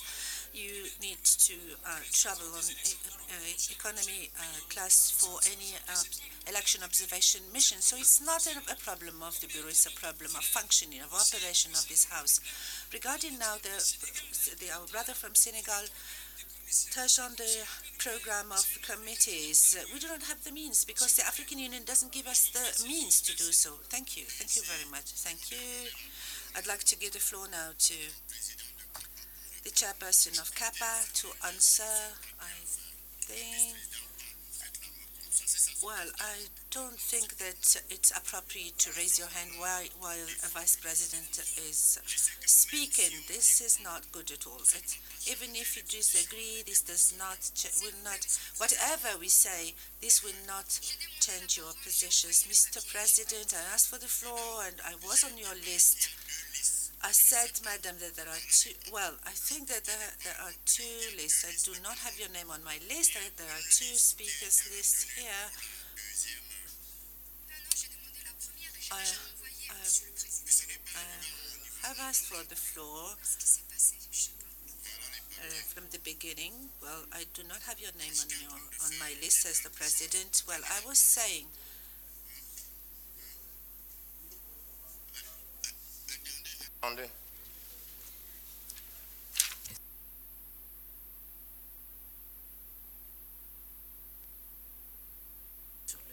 Madame, votre nom est bien sur la liste déjà. Yes, madam, your name is on the list, on the second list. Indeed, it's on the second list, not on the first. So, please bear with us. I was saying that I would like now to give just a second. So I'm giving the floor to Chairperson of CAPA, but before that, I'd like to thank our sister from South Africa who really faithfully captured the facts, the expenses made by in South Africa. There is a general auditor of South Africa, and the expenses are the property of South Africa. South Africa does not communicate its expenditures to the Pan-African Parliament. We should not distort the facts. This is about the sovereignty of South Africa to keep their expenditures confidential, but some people here think that we are hiding some expenditures, and my sister from South Africa has clarified the situation. I thank you for that. Now, regarding Honorable Van Dune, who was the first Vice President of the First Parliament, he faithfully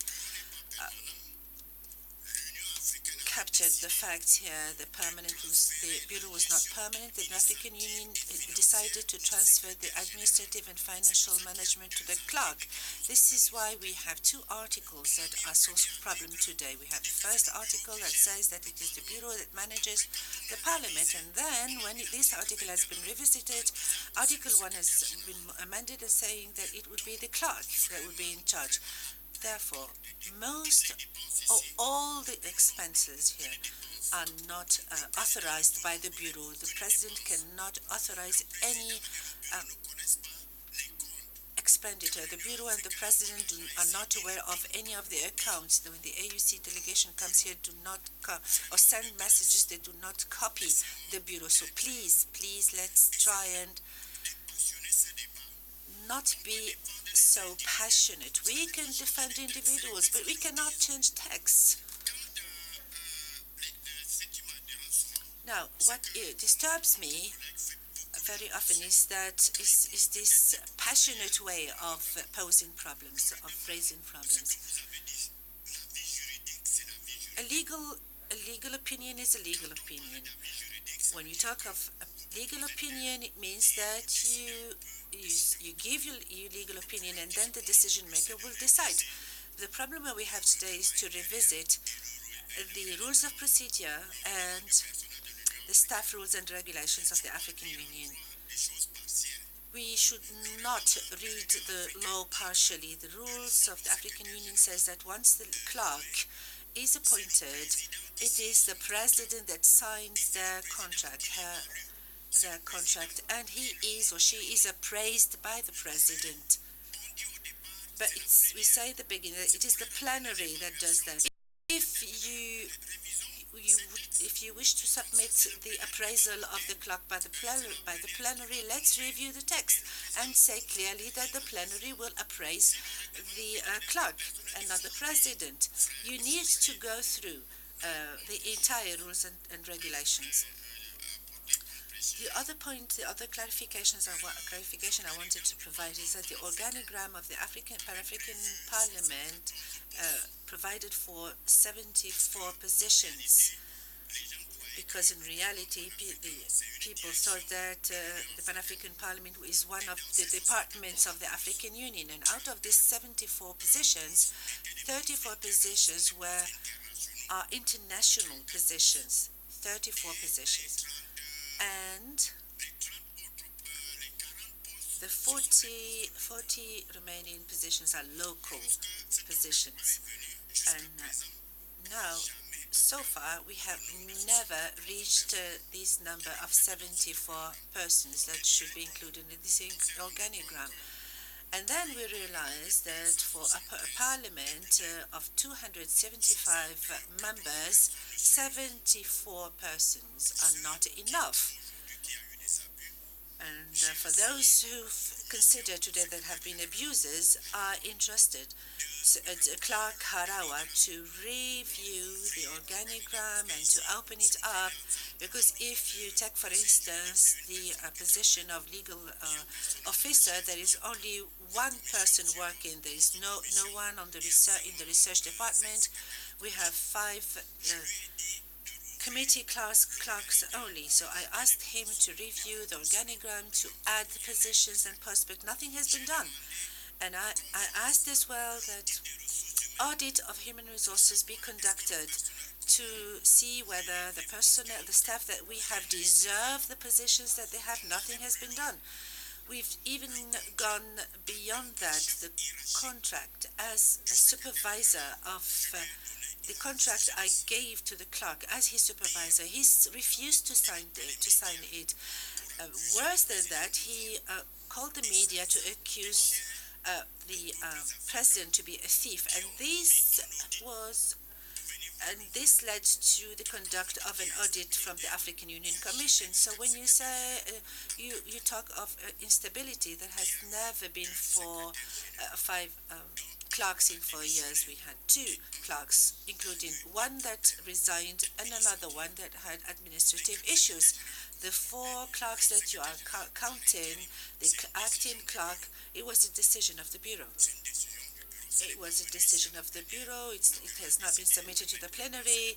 The Bureau decided to suspend this acting clerk because as he came from the finance sector, we thought that he would be very careful. But what we noticed that there have been some deviation, and this is why we decided at least if the facts are established and evidence, we are asked to impose some sanctions, but nobody answered. I would like to thank the 2 colleagues that faithfully captured the facts. And when we talk about the money, it's not support staff only. The support staff here means as well the interpreters that come to work. Interpreters, translators also are among the support staff. It's not only about the local support staff. We have a very little number of local staff here. So please, you need to have the overall information to have an overall vision. Thank you. Thank you, Mr. President. Before answering, let me give the floor to my colleague to help. Bisiri, you have the floor. I'm asking the President to allow me to give the floor to my colleagues. May I do so? President. Thank you, Mr. Chairman. Honorable Bisiri, the floor is yours. Thank you, Mr. President. Following the presentation made by our chairperson, I'd like to dwell on some important points of the presentation of the report and the way this report has been presented, especially regarding the draft resolutions. For the first time, indeed, we've tried to retain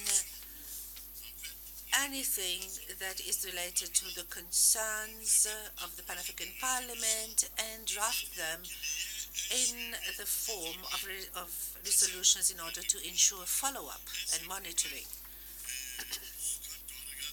So when you look at all the contributions,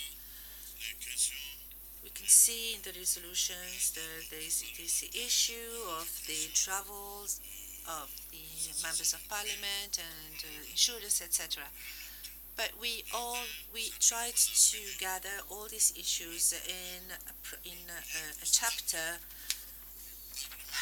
entitled "The Problems Related to the Status of African Parliamentarians." Indeed, here we have various points to settle, to resolve, be it the issue of the travels, the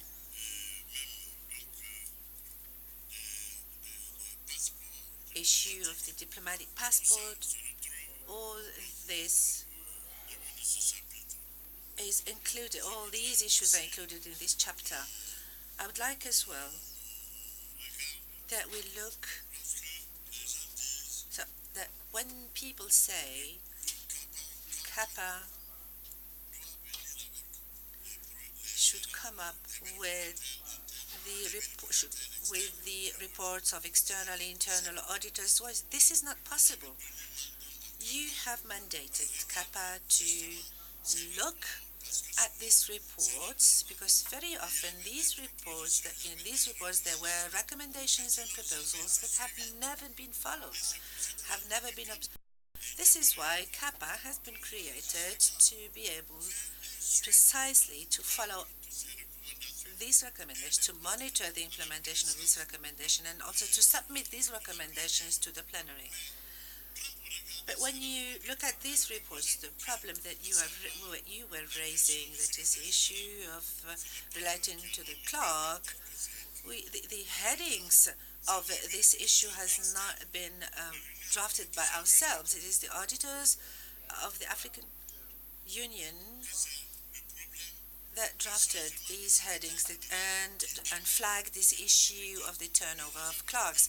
we said in the report that, of course, we have to capture what has been said by the auditors faithfully, but what we said is that the real issue is the amendment of the rule in the rules of the rule 1 in the rules of procedure that clearly describes the role of the clerk when it comes to the authorization of the budget and the role of the President of the Pan-African Parliament. And as long as this issue has not been resolved, we will have the same difficulties. Otherwise, the Vice President recalled that people who left in a normal manner, natural manner, either for retirement or for personal reasons, except the last one who refused to sign his contract. So there is not a problem. It was not a problem of governance, actually.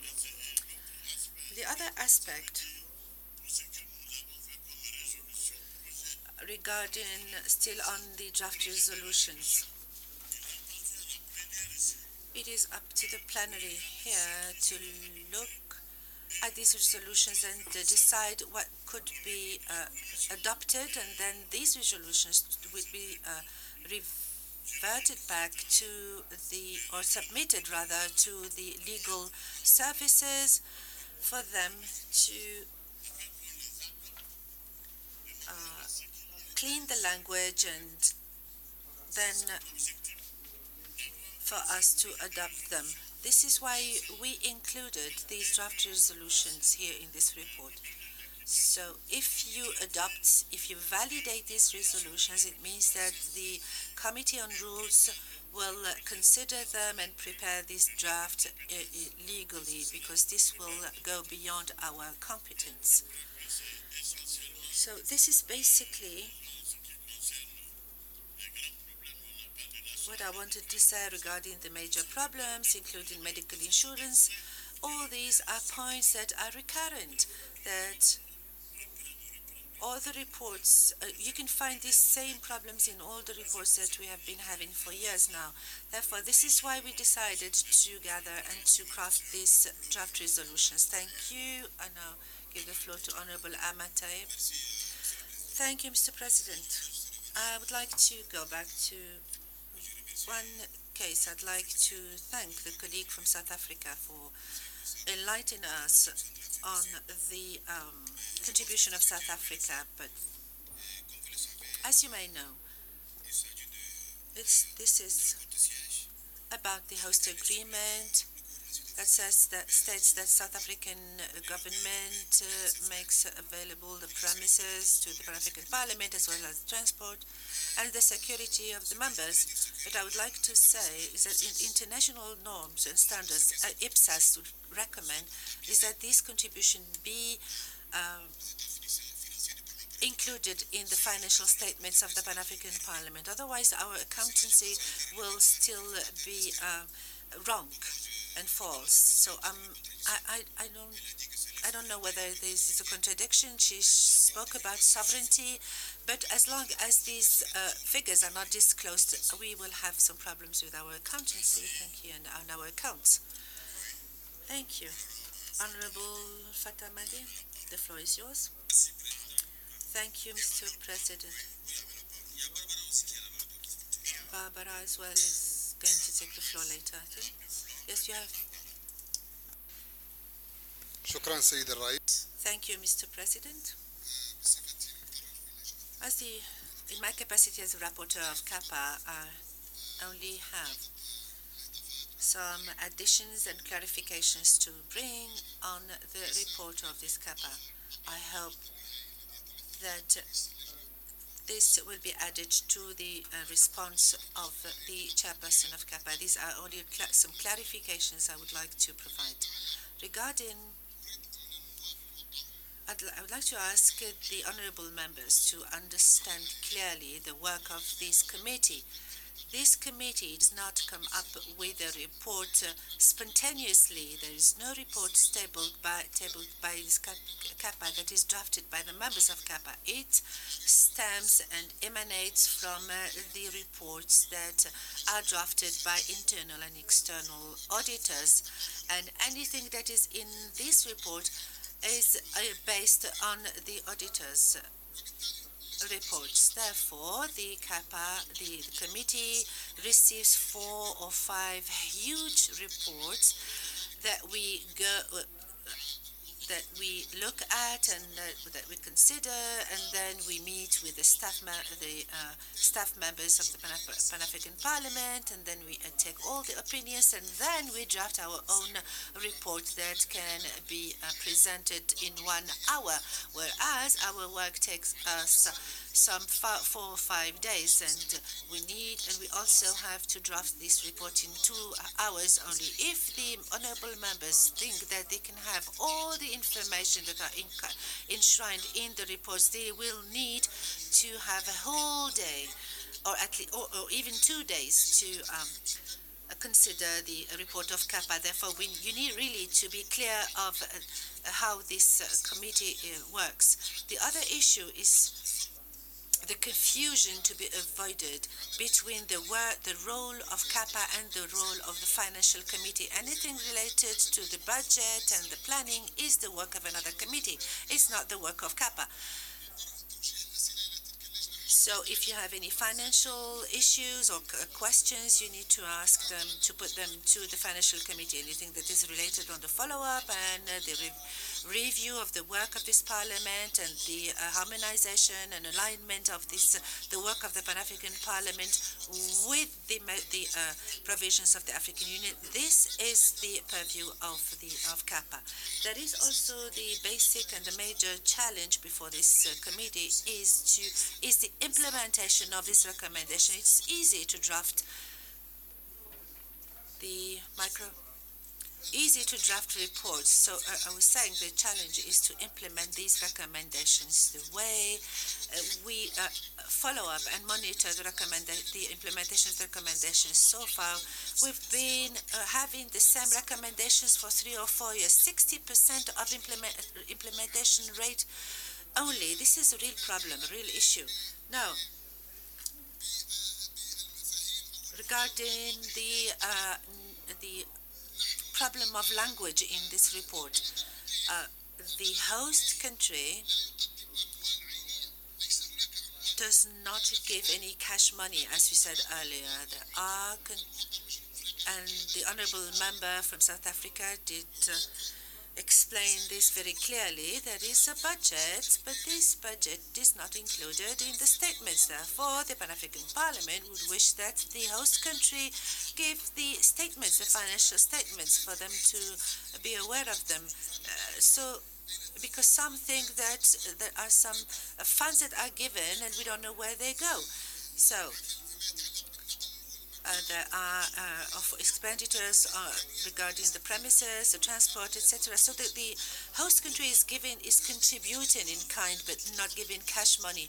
And this does not, and all these details do not appear in our financial statements. Therefore, we need to have coordination between the host country and the Pan-African Parliament. And this is a technical issue that should really be resolved. The CAPA is not responsible for prosecuting people, wrongdoers. Our role is to review the reports of the internal and external auditors, and then we hear from the management, they hear from the staff, and based on all these in the information we get, we draft our report. But we need also to have coordination between committees. If there are any shortcomings, there is the Committee on Rules, and that should take on board also the reports by CAPA, and if there are any loopholes or shortcomings or any. The Committee on Rules is there to harmonize or to align between the rules and the provisions. Thank you. Thank you very much. Thank you. Honorable Barbara from Zimbabwe has the floor. are dealing with the responses at the moment?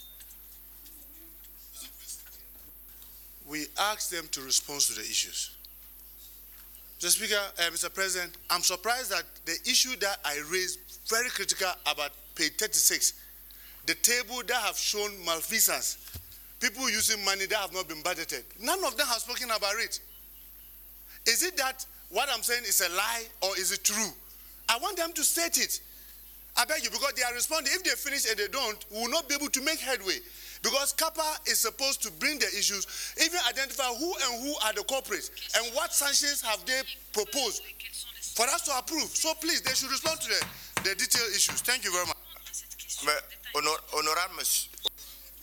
Honorable Mutaga, this is why I said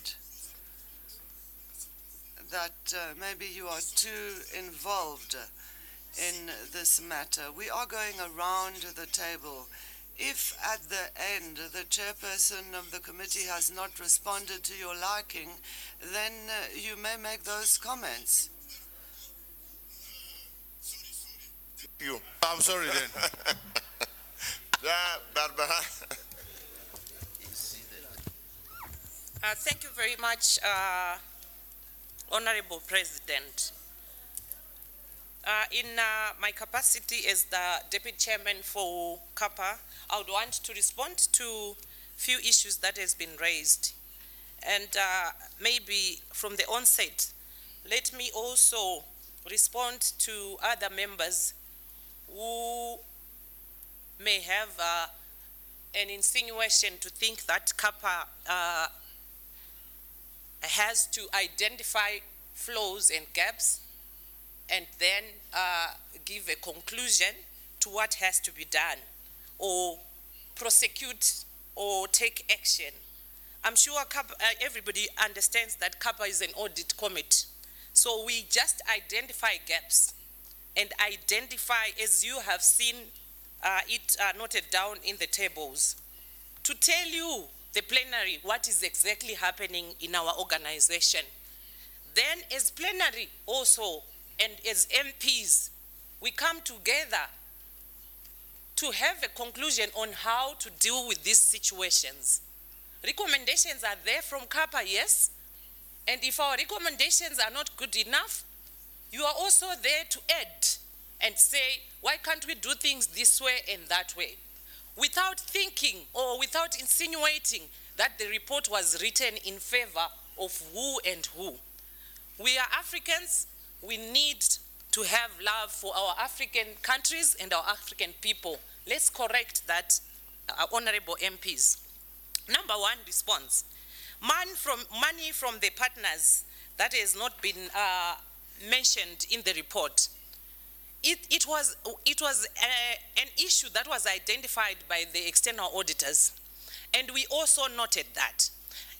And like one of my colleagues has mentioned, in the process of compiling this report, we call the staff and interrogate and examine and ask questions on how these issues are arising and how it has come not to be in the budget. There are reasons that they give, but we are reporting to you to say this is what has happened. It's not like we have figures that we are hiding. That's not the truth.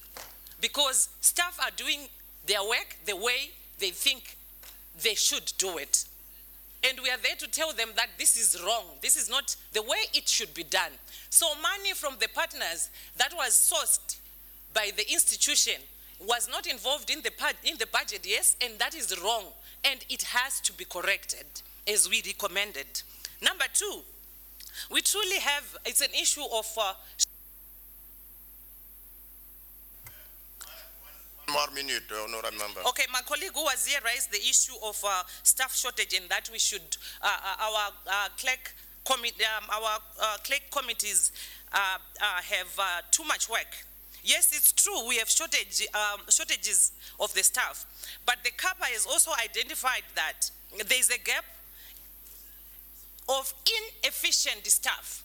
Hence, we have recommended human resources audit first, and then we go to the beef up of the staff in the institution. It's very true, there's a shortage for staff, but what exactly are we looking for in adding on to the numbers of the staff? We want efficient people who come and work in the institution. And I also concur with my colleague from South Africa to say, yes, as South Africa is doing a great job for us, do we have strategic and critical positions that are allocated to the South Africans? And then I also concur with Honorable who said the job of the Bureau is to ensure the work is delivered efficiently. We also put to task the Bureau about that issue, and we told them that they need to go back to the status quo and address those issues as Bureau, us as CAPA, when we met with them before we tabled out this report. I also allude to the point that Honorable Janet has pointed out. Yes, the issue is the elephant in the house or in the room is the issue of the clerk.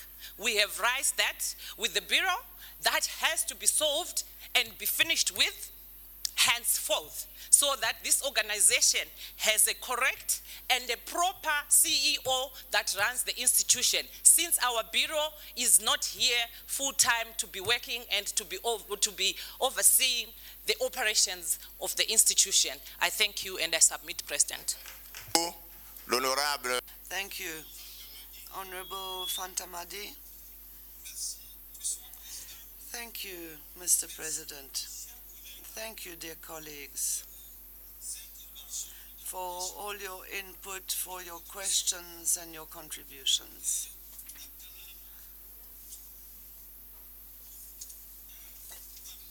Abdallah spoke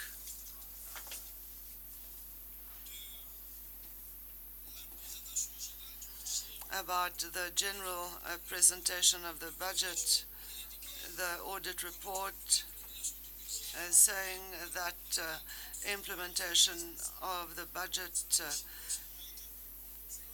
was 73%. And he said that it was very low. We do agree on that. We know that this is correct, and we had notified that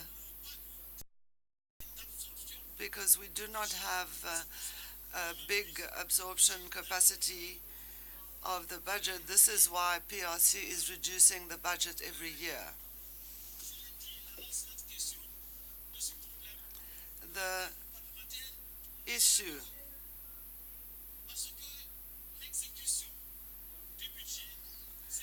concerning the budget implementation is a matter for the clerk. So you will say again that provisions of Rule 17 and 21, there is a contradiction between these two rules.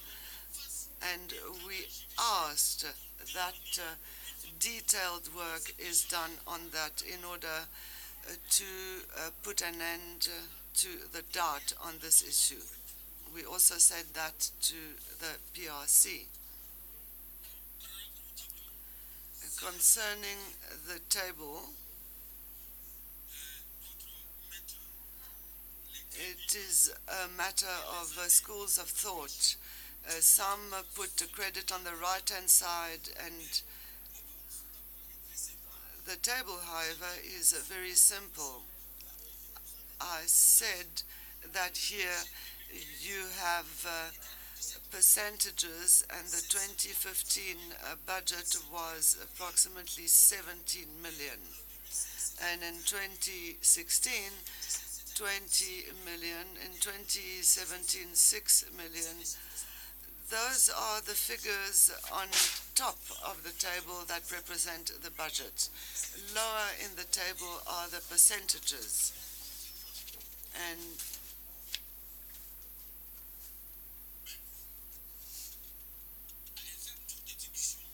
this is to show a low budget implementation.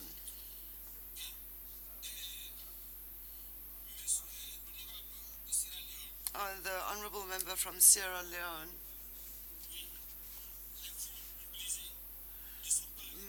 mentioned the fact that the funds used are not quoted in the report. I'm not going to go back to that again because the honorable member from South Africa has responded to that. There are other partners that also come with their funds and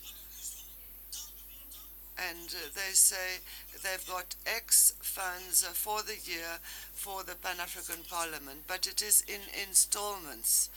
They don't deposit all the funds directly.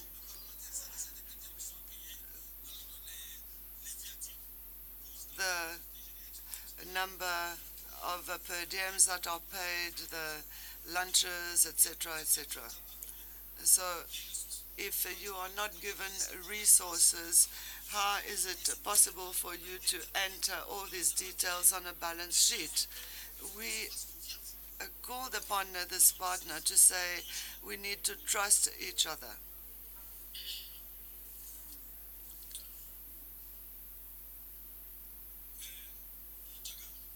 Mutaga. This is my brother and my friend. He is going to war because that is his temperament. But I don't consider this as someone who wants to jump in the boxing ring. We don't have anything to hide concerning these amounts. It is neither the Bureau nor the Audit Committee that manages this. The clerk's office has the management of these funds. The coffee break for the women in Kigali cost $20,000. We didn't mention that in the report. And the equipment cost $74,000. I think that those amounts are horrendous. And we could have paid for that in another way. We did not take mention of that, give mention of that, because our report must be succinct.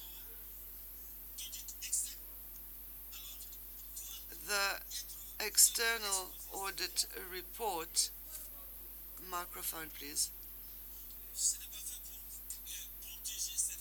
It's not done to protect certain people or to hide things. We are not into that. The report that has been alluded to is more than 200 pages. Our report here in the French version consists of 36 pages. So you will agree with me that if you want us to mention all sorts of things, you will say that the report is too long. So from now on, if you want us to prepare an annexure, we will ask the Secretariat to include all audit reports, internal and external, to be included there. And to show that the CAPA committee has nothing to hide. We want good governance. We want us to be one of the most performing parliaments, and I really pay tribute to the PANAF project. External auditors have congratulated them on their management. In February 2020, we will have €5 million from the European Union so that the Pan-African Parliament can engage or organize activities. It's really easy to point fingers, and I believe that we should also be self-critical. The African Union is not as blameless as you think. 5 million were mentioned during a plenary of the African Union, and it was not accounted for. And don't say that the Pan-African Parliament does nothing, Don't underestimate yourself. Don't denigrate yourself, because otherwise others will make fun of you. We also found that maybe it's fashionable, but we found that a civil servant was forced to resign because of sexual harassment. So really, the members of parliament must have influence. This is the energy of the parliament. This is what gives it value.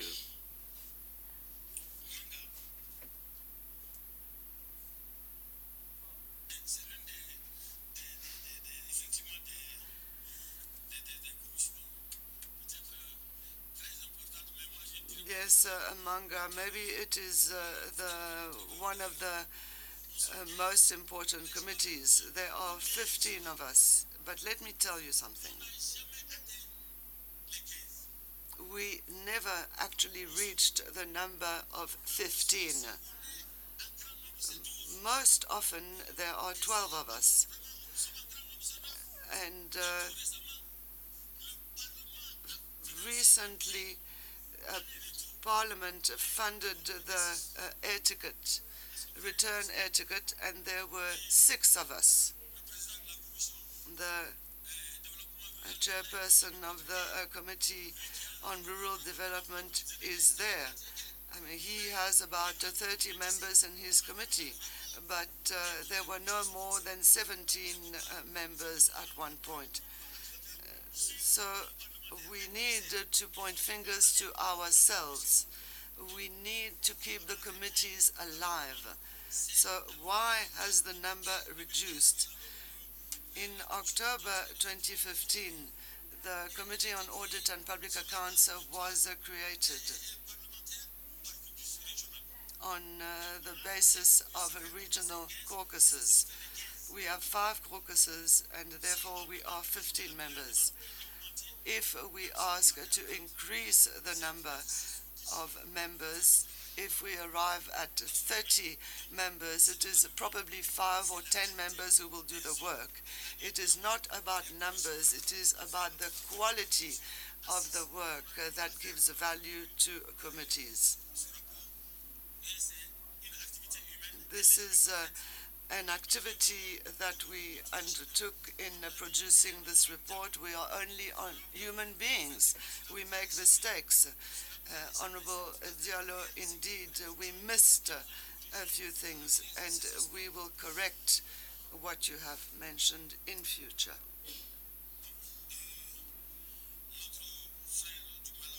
Our brother from Malawi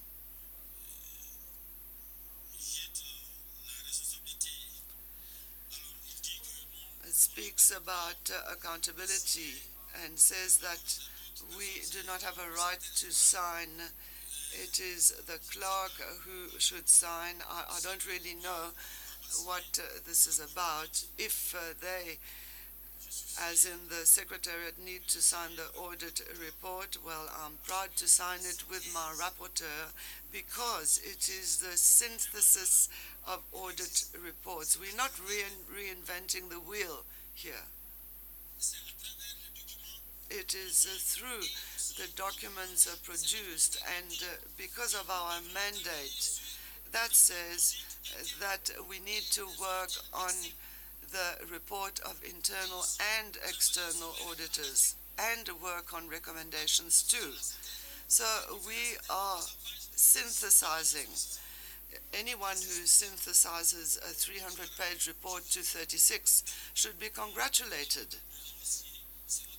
So it is our document.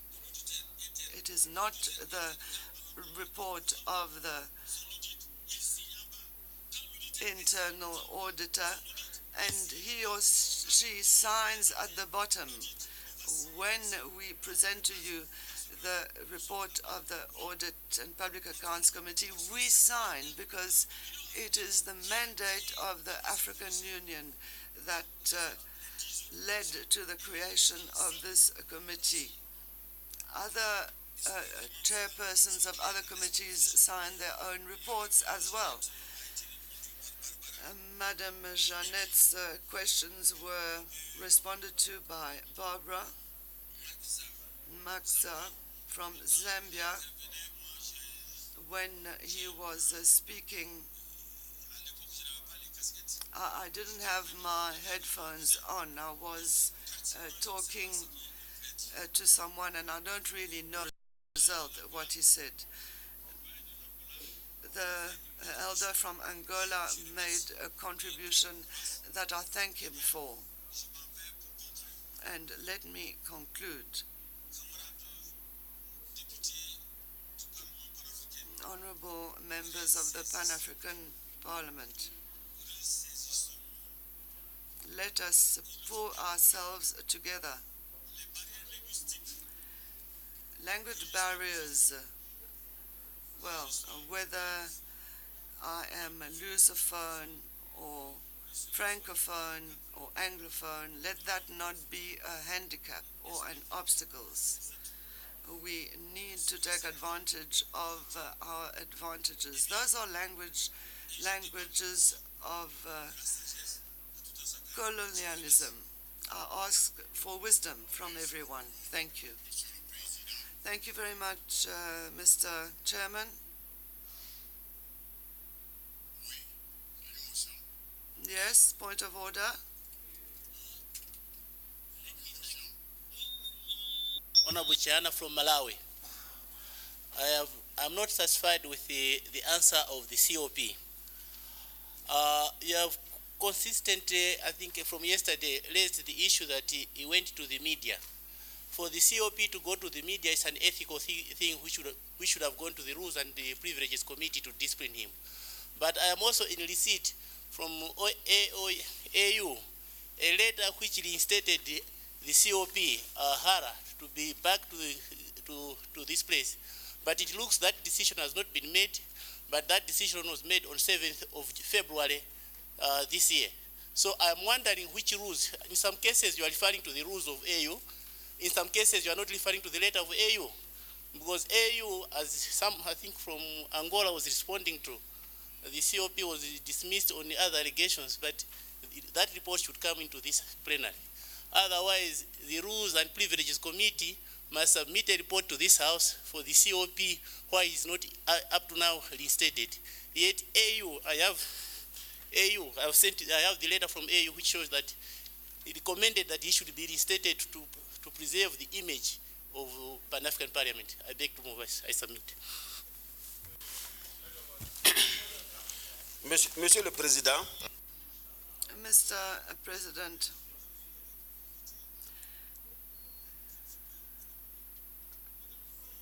in my country anyway, I don't know how it happens in other countries. In my country, the clerk is nominated by the president of the institution. Really, we need to be very careful about this issue. I have said it before, I have a feeling that if someone comes from my country or speaks my language, I have to be in agreement with him or her.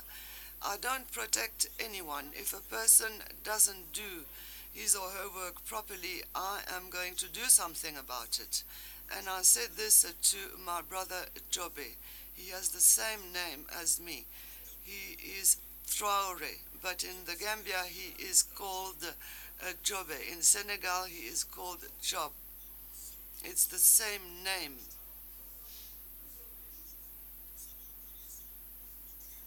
We know that people have migrated. Let us be very careful with the issue of the clerk. We went back to rules 17 and 21 for this matter to be resolved. This issue is not an issue for the plenary. The clerk is a matter that is allocated to the discretion of the president.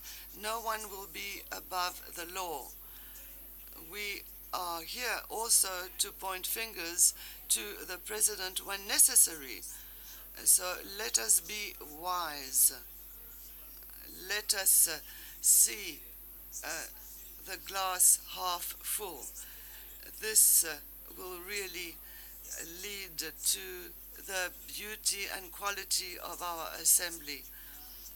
But if we consider regionalism, there will be much damage. Thank you. Attendez, on reprend le débat à zéro. Shall we begin the debate once again? Point of order. Mr. Speaker, Mr. Chair, President, thank you, sir. Even if I don't agree with the chairman, my issue is I asked about the staff. We were told there are 74 staff here, but in Rwanda, there were 169. Where did those ones come from? That was not answered. D'accord. Thank you. Bon, merci. Je peux répondre à cette question. Thank you. I can answer this question. We don't need the chairperson of the committee. I would like all of us to be serene. The chairperson of the Kappa committee has raised the issue. Rwanda had offered to provide local support staff. It was said by the President of the Republic and the Speaker of the Assembly. But we brought our local staff here. We took them to Rwanda. The 614,000 Honorable Mutaga is talking about, this is what the committee is verifying. And let me explain a few things to you. We said to the Bureau that Mr. Buras is in charge of finances. But when you see our rules of procedure, that is very clear. We need to have a seminar on our official documents so that we all understand it properly. It says here the clerk is responsible for issues of accounting before Parliament. I have been here for 15 years. The clerk has never answered any questions about accounting here. We are all managers.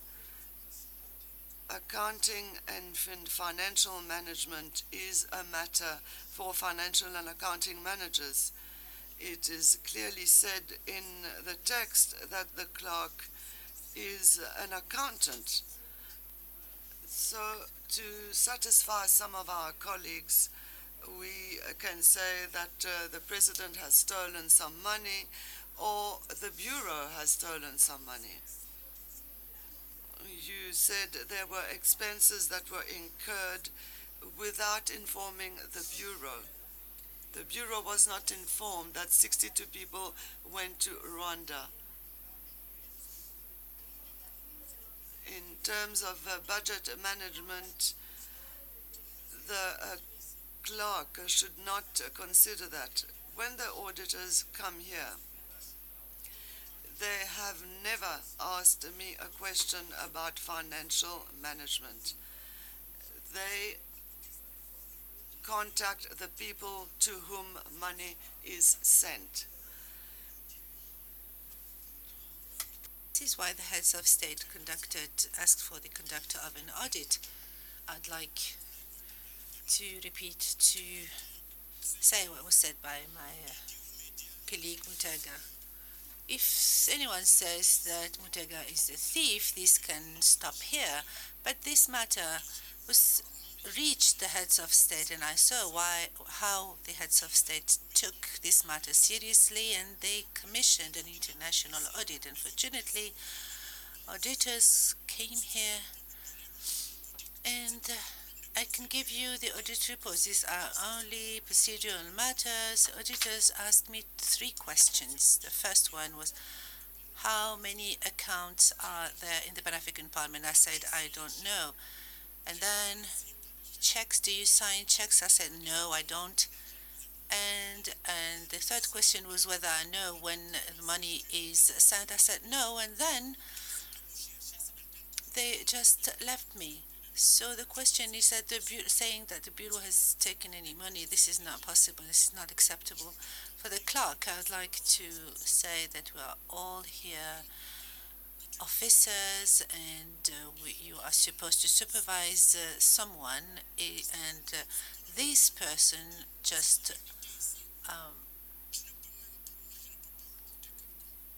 takes you very lightly.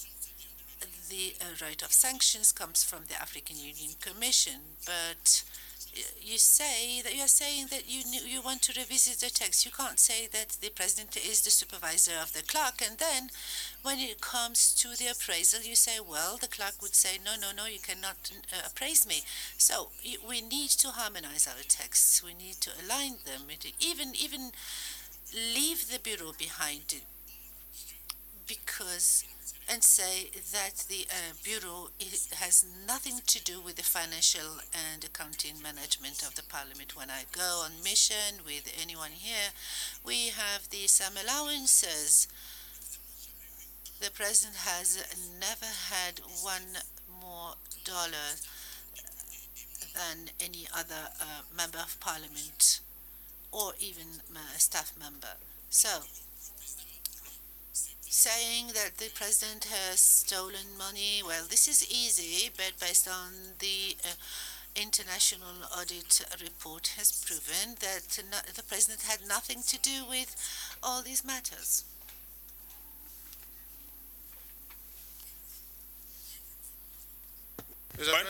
Point of order, Mr. President. Yeah. Monsieur Moutaga, il y a une motion d'ordre derrière vous. This is a point of order. Move the motion. Okay.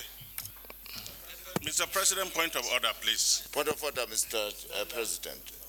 Mr. President. May I ask the Rules Committee, as soon as we adjourn here, to meet and line up all these concerns that were raised by this House, in order that the issues should not be referred to the Rules Committee. I submit that we have to meet and iron up everything that concerns the Rules Committee. I submit. Point of order, sir. Motion. La dernière motion. Last point of order. Moutaga, you have the floor. Honorable Moutaga, yes? Go ahead, sir. Proceed. What I'm saying is that the chairman of CAPA has done well, but he himself alluded that there were more malfeasance that they didn't report. You cannot have an audit committee that will leave even a single malfeasance that you find in an audit report, not bringing it before the House. Nobody is saying the Bureau has done anything wrong. We want to find out all this money, because, Mr. President, when I check my literal additions, the total malfeasance in the 2018 external audit alone runs close to $6 million. That alone can facilitate a lot of the committee work. Nobody is saying it is you, because you are not a spending officer. You don't sign check. But our CAPA should bring out who and who. For example, the item that I said was bought $7,000. Who bought it? Did you get a counter invoice to see the actual price? What did you recommend? That person is you to refund money. Who paid water bill and electricity bill when South Africa is paying all the bills? Why did that happen? Who paid for transport $45,000 when South Africa is providing transport? Who authorized that a consultant be picked when we didn't budget for? That's what we want to find in the report. So I want to beg this plenary. We have to let CAPA go back to finish the work. And lastly, Mr. Speaker, Mr. President, they were asking I said it, a number of members said it. We are not talking about Mr. Jobe. We are talking about Mr. Harawa. Is that, I believe I pronounced the name well. Yes, Harawa. As you are aware, Mr. President, AU have made decision and have asked you to reinstate the man. If we can't, we should pay him some money. We expect them to provide all those detailed information so that all of us are in the known. Because what they've done, it will still leave the issue of Mr. Harawa hanging. We will live here, we will not know what decision all of us have collectively taken, because they are saying we either reinstate him or he will be reassigned, but we have to pay him all his money from the day that he left. All those letters are here. And I'm sure CAPA saw those letters. Let us conclude on that so that we don't come back to it again. That's all we are saying. If they don't have enough time, Mr. President, I want to come under Rule 56. that call for vote. That's why I'm saying we should vote on this. It's simple. If the majority votes here, simply by head standing up and they will count, and majority says they wanted the report this way, it should go. Fine. If we say no, the more those of us who believe that it should be no, say that it should go back to the Kappa, it goes back to them to do some more work and come back. Period. So that we don't continue this banter. Thank you very much. Point of order, sir. Point of order, Mr. President. Point of order, Mr. President. Point of order. Je soumets le rapport. I am submitting the report of Kappa to the plenary. Adopted. Merci beaucoup. Thank you very much. On a déjà adopté le rapport. The report has already been adopted, please. On a déjà adopté le rapport. Point of order, c'est... The report has already been adopted. What is your point of order about? What is it about? The report has already been adopted. President. On a, Madame la... Madam. What point of order is according to what? You are already adopted the report. What you want to say? My point of order is about the status of the clerk of parliament. The report has been adopted. We cannot open the debate. Let me tell you, if you want, we will meet. In this report, I saw that they say that they start to arrange the issue of Arawa. So please come to my office, meet the... But Mr. Clark, I rose before you put to the House the adoption of the report because I was following up on what was raised by my colleague, Honorable Mutanga, regarding the issue of the status of the clerk. Mr. Clark, I'm sorry, Mr. President. I just wanted to remind the House that during the last assembly, I raised the very same issue of the directive from the AU about the reinstatement of the Clerk of Parliament. And the Honorable President's response to my request was that he was scheduled to meet the clerk at 12 o'clock of the same day that I was raising the matter in the House. So I would like the Honorable President to give an update to this Honorable House as to what was transpired in the meeting between himself, the Bureau, and the Clerk of Parliament, because that is what we wanted to know as this House. Thank you. Merci beaucoup. Thank you very much. This does not challenge the fact that we did adopt the report. I can shed some light. We met with Mr. Harawa 3 times already so far. Up to date, we paid to Mr. Harawa the equivalent of his rights of leave, and he did receive this money. And in the accounts of the Pan-African Parliament, Mr. Harawi should pay back $38,000. We therefore opted for an amicable solution, because the problem that we had is that when the African Union took the decision, the African Union did not realize the contracting relation that was between the Pan-African Parliament and Mr. Harawa was blocked at the time, or was suspended at that time. Therefore, we had to find a solution, and we had to meet since Sunday, but unfortunately the officer in charge of human resources and the legal advisor were not there, because when Mr. Harawa received the money, he gave up this amicable solution, and he came with new arguments, and we asked for the clarifications from the legal counsel. But so far, if he were to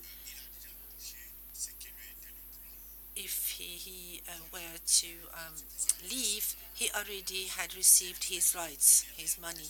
So the last practical, we will have to look at the practical issues if we come to an agreement. If he gave up this amicable solution, he will bring new arguments and we will consider them. But me, as the head of this House, I think I don't think that the African Union will reinstate them because there is no control over him. There is no contract whatsoever between the Pan-African Parliament and Mr. Harawa. He had a 3-year contract with 2 provisions. The first provision that he had to stay 12 months and then he supervised, after 12 months, his supervisor, this is why I'm saying that we need to revisit our text, it says that his supervisor should appraise him. And now people said that this issue should have been tabled to the plenary. But texts say that the supervisor appraises him, the clerk. And I did so, and I said that I'm not happy with your performance, and I'm giving you 6 more months, and then we'll see. And I haven't done so with Mr. Harawa as well, only, but to Mr. Gali as well. The 2 6-month contracts, Mr. Gali did sign his contract, and I would like to really see you in my shoes. Mr. Harawa just tore this contract. He refused to sign it, and there was no official relations between us any longer. So after the meeting I'm going to have with him, I'll shed more light on this matter. The following item of our agenda, or the next item is, after the presentation and discussions of the report on the seminar on the management of debt and the fight against corruption.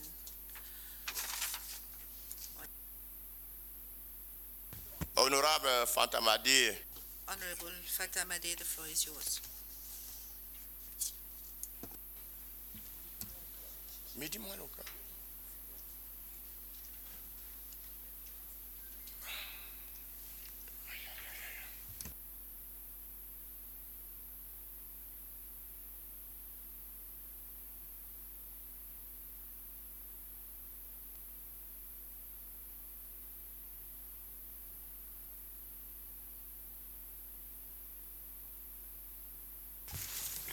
Merci, Monsieur le Président. Thank you, Mr. President. Report of the seminar on managing debt and fighting corruption in Africa by the PAP Committee on Audit and Public Accounts and the Committee on Monetary and Financial Affairs of the Pan-African Parliament. A seminar held in Midrand on the 6th of March 2019. This should have been submitted to the May session. The Pan-African Parliament organized a seminar on managing debt and fighting corruption for the Pan-African Parliament Committee on Audit and Public Accounts and Committee on Monetary and Financial Affairs on 6th March 2019 during the March committee sittings. Apart from members of the 2 committees and PAP Secretariat, the seminar was attended by representatives from GIZ, the African Organization of English-Speaking Supreme Audit Institutions, African Organization of Supreme Audit Institutions, African Organization of Public Accounts Committees,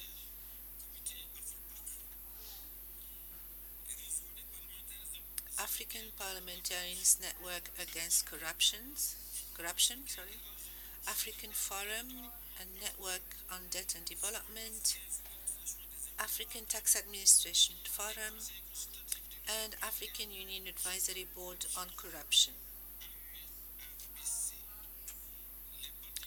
The stakeholders took turns to deliver statements of encouragement in the fight against corruption and illicit financial flows amidst the rising sovereign debt in Africa. While external borrowing remains a credible source of finance for governments experiencing a budget deficit, the misuse and mismanagement of these funds had given rise to a sovereign debt crisis in Africa. Most African states were slipping into a serious debt crisis,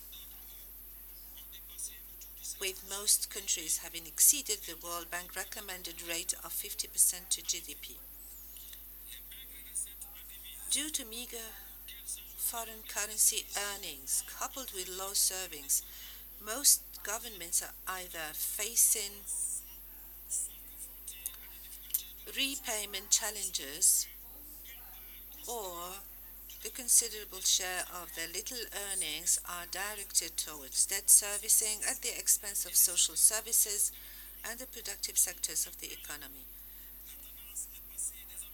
There has been a shift from the traditional multilateral creditors to increased borrowing from commercial banks and private financial institutions, and these have no appetite for debt relief strategies that were implemented by multilateral agencies in previous of the Pan-African Parliament gain knowledge on or to understand the current sovereign debt landscape in Africa, effective mechanisms and strategies that will contribute towards debt management in Africa, oversight role of parliamentarians in fighting corruption through tracking IFFs, and increasing accountability of state budgets. Implication of excessive tax holidays and influence of Public Accounts and Finance Committee in controlling them.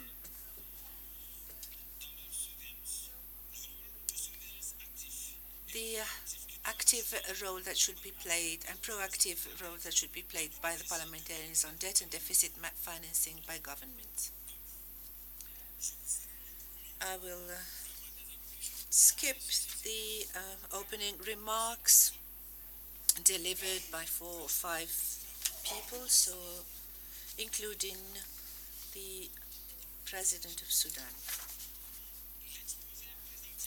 The presentation made to the seminar, the first session was on transparency, the parliamentarians' response to fighting corruption. This debate was conducted by Fabrice Fifonsi, Executive Director of APNAC. For each country to have international and regional instruments such as the UN Convention Against Corruption and the AU Convention on the Fight Against Corruption be materialized, it should be signed and ratified and incorporated in national legislations, and to have legislation and laws on procurement in order to guarantee the competitivity and the competitive bidding and efficiency. The Executive Director of APNAC also noted the need for Parliament to enact laws that governs public financial management, declaration of assets by public officials, right to information and freedom of speech. He reiterated the need to strengthen the office of SAIs and ensure their full independence. Session 3, Changing Sovereign Debts Landscape in Africa and IFFs, which was presented by Emmanuel from Afrosci.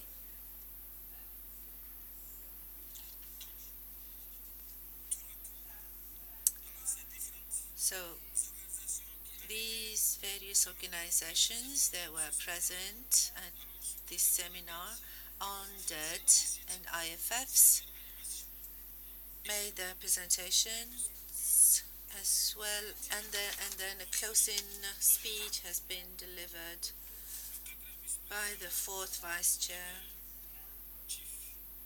or the first vice president, sorry, Chief Charumbira, who put things into perspective. He said in terms of surveillance and oversight role, parliamentarians should also oversee the anti-corruption institutions and make sure that they discharge properly their tasks, and call for the experts of the various institutions to hold a monitoring meeting at the May session in order to see the way forward and to propose concrete solutions to fight against corruption. The seminar then was concluded with draft recommendations which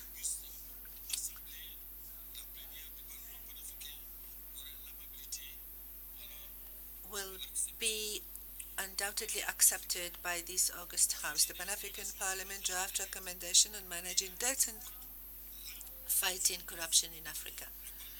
The Pan-African Parliament, considering Article 17 of the Constitutive Act of the African Union on the establishment of the Pan-African Parliament to ensure the full participation of African peoples in the development and economic integration of the continent, considering also Article 3 of the Protocol to the Treaty establishing the African Economic Community relating to the Pan-African Parliament, and Rule 4A of the Rules of Procedure of the Pan-African Parliament, which empower the PAP to facilitate the implementation of policies, objectives and programs of the African Union, and to oversee their effective implementation through the various organs of the Union. These are provisions that are incorporated in our various documents. Let me go straight to the body of the text. Recommends as follows: to the AU member states to take urgent and decisive action for the universal ratification and domestication of the following African Union anti-corruption related treaties. Roman 1, the African Union Convention on Preventing and Combating Corruption. Roman 2, the African Charter on Democracy, Elections and Governance. Roman 3, the Protocol to the Constitutive Act of the African Union relating to the Pan-African Parliament.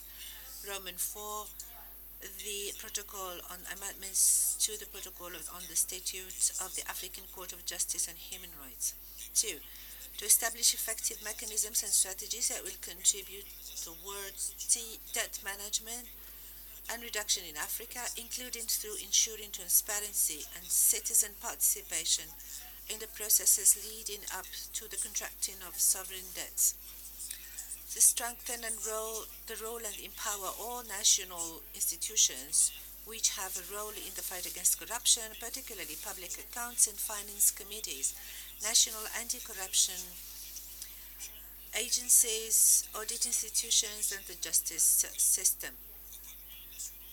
To the African national and regional parliaments, 1, to effectively play their oversight, legislative, and representative roles to ensure an effective management of sovereign debt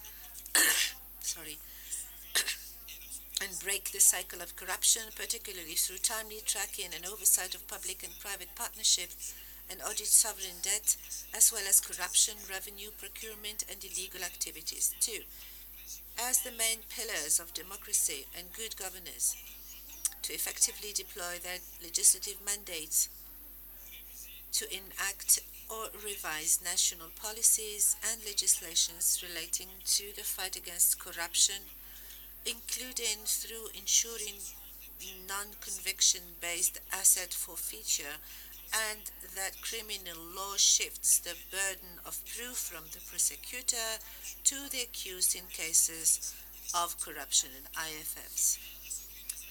To ensure that national anti-corruption agencies and institutions in member states acquire adequate resources to ensure their independence and effectiveness, to play an active and proactive oversight role on debt and deficit financing by government, as well as application for excessive tax expenditures, to support and promote the role of parliamentary anti-corruption networks the media and civil society in elevating and promoting the culture of transparency, probity, and accountability, and in preventing illicit financial flows and odious debts. To establish parliamentarians' networks or alliances against corruption, including through creation of national chapters of the African Parliamentarians' Networks Against Corruption, APNAF, to address the issue of corruption in order to ensure high standards of integrity in the respective states, regions, and on the continent, done in Midrand, South Africa on the 6th March 2019, the committee. There is another draft resolution on managing debt and fighting corruption in Africa. So, let me move straight to the decisions of the resolution. Promote the ratification, the universal ratification, domestication, and implementation of the following African Union anti-corruption related treaties.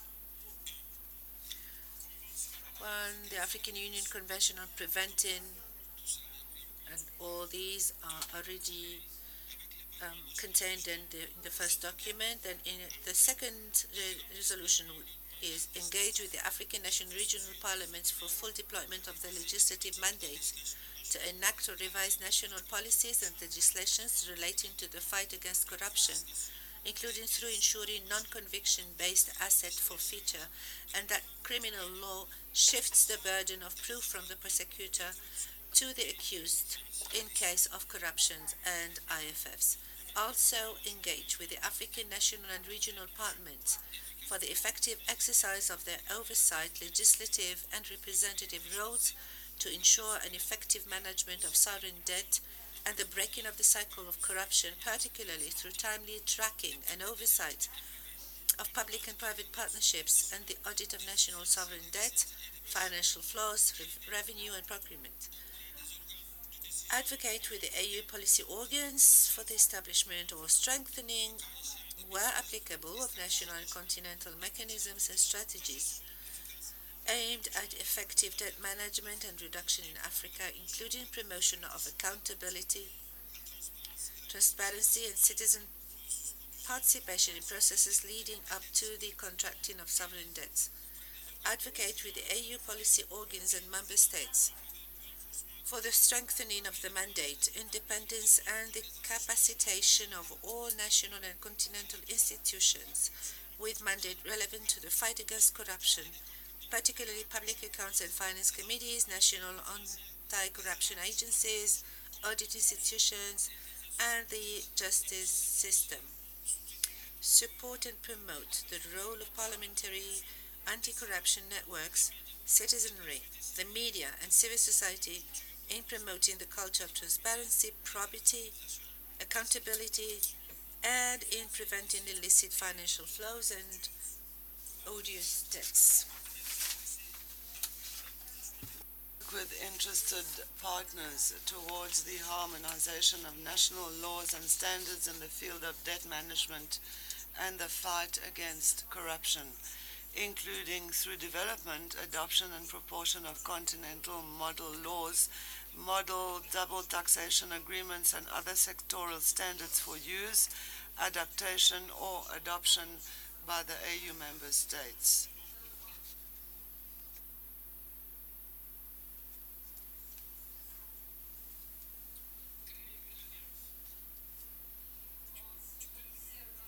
Create an alliance with the Pan-African Parliament for Debt Management and the Fight Against Corruption, PAPA-DEMAC, which shall be organized and governed as follows.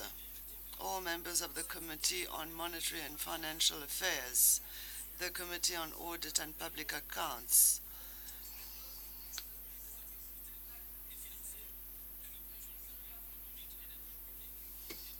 and the Committee on Justice and Human Rights shall be members of PAPA-DEMAC, provided that any member of PAP interested in advancing the cause of debt management and the fight against corruption in Africa can participate in PAPA DMAC activities. 2. A PAPA DMAC shall have an executive committee which shall consist of chairpersons of the committees referred to under clause 7.1 and shall be placed under the leadership of one PAP bureau member. 3. The organization and functioning of the PAPA DMAC shall be regulated pursuant to the relevant provisions applicable to all permanent committees of the Pan-African Parliament. Express gratitude to AfroPac, AfroSci, APNAC, ATAF, AUABC, and IMF for their continued support and technical assistance to the Pan-African Parliament, and express its willingness to formalize and strengthen existing and potential strategic partnerships to increase technical and financial support for its activities relating to breaking the cycle of corruption in Africa. Midrand, South Africa, 6th of March 2019. Thank you for your attention.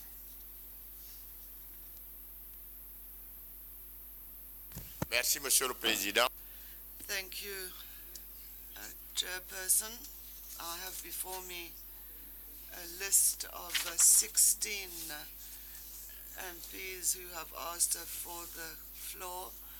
The first one is Honorable Bisiri from Burkina Faso. Second, Honorable Abdelatif Abdoua from Morocco. Third is Mohamed Mubara Untanka from Ghana. Fourth, Honorable Abubakar Siddiqui Kone from Côte d'Ivoire. No, he's there. Honorable Siddiqui Kone from Côte d'Ivoire, you have the floor. I withdraw, thank you. The floor goes to Honorable Juan Rocco Inumbi from Equatorial Guinea. Muchas gracias, señor presidente.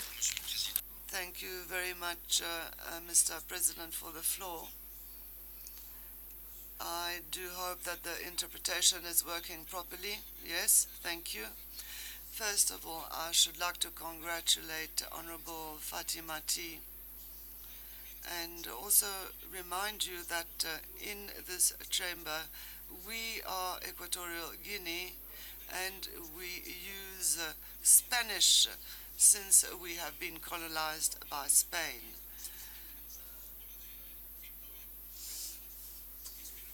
We already have a protocol signed with the heads of state, and I hope that it be signed with all the member states so that Spanish become an official language of the African Union. So concerning this a committee, in fact, it is an issue that we should further delve into. If it is not correct, then we will not be able to do good work. We will always find guilty persons because this Parliament unites all of us so that when we leave, we are satisfied of having done good work. This is what I wanted to add.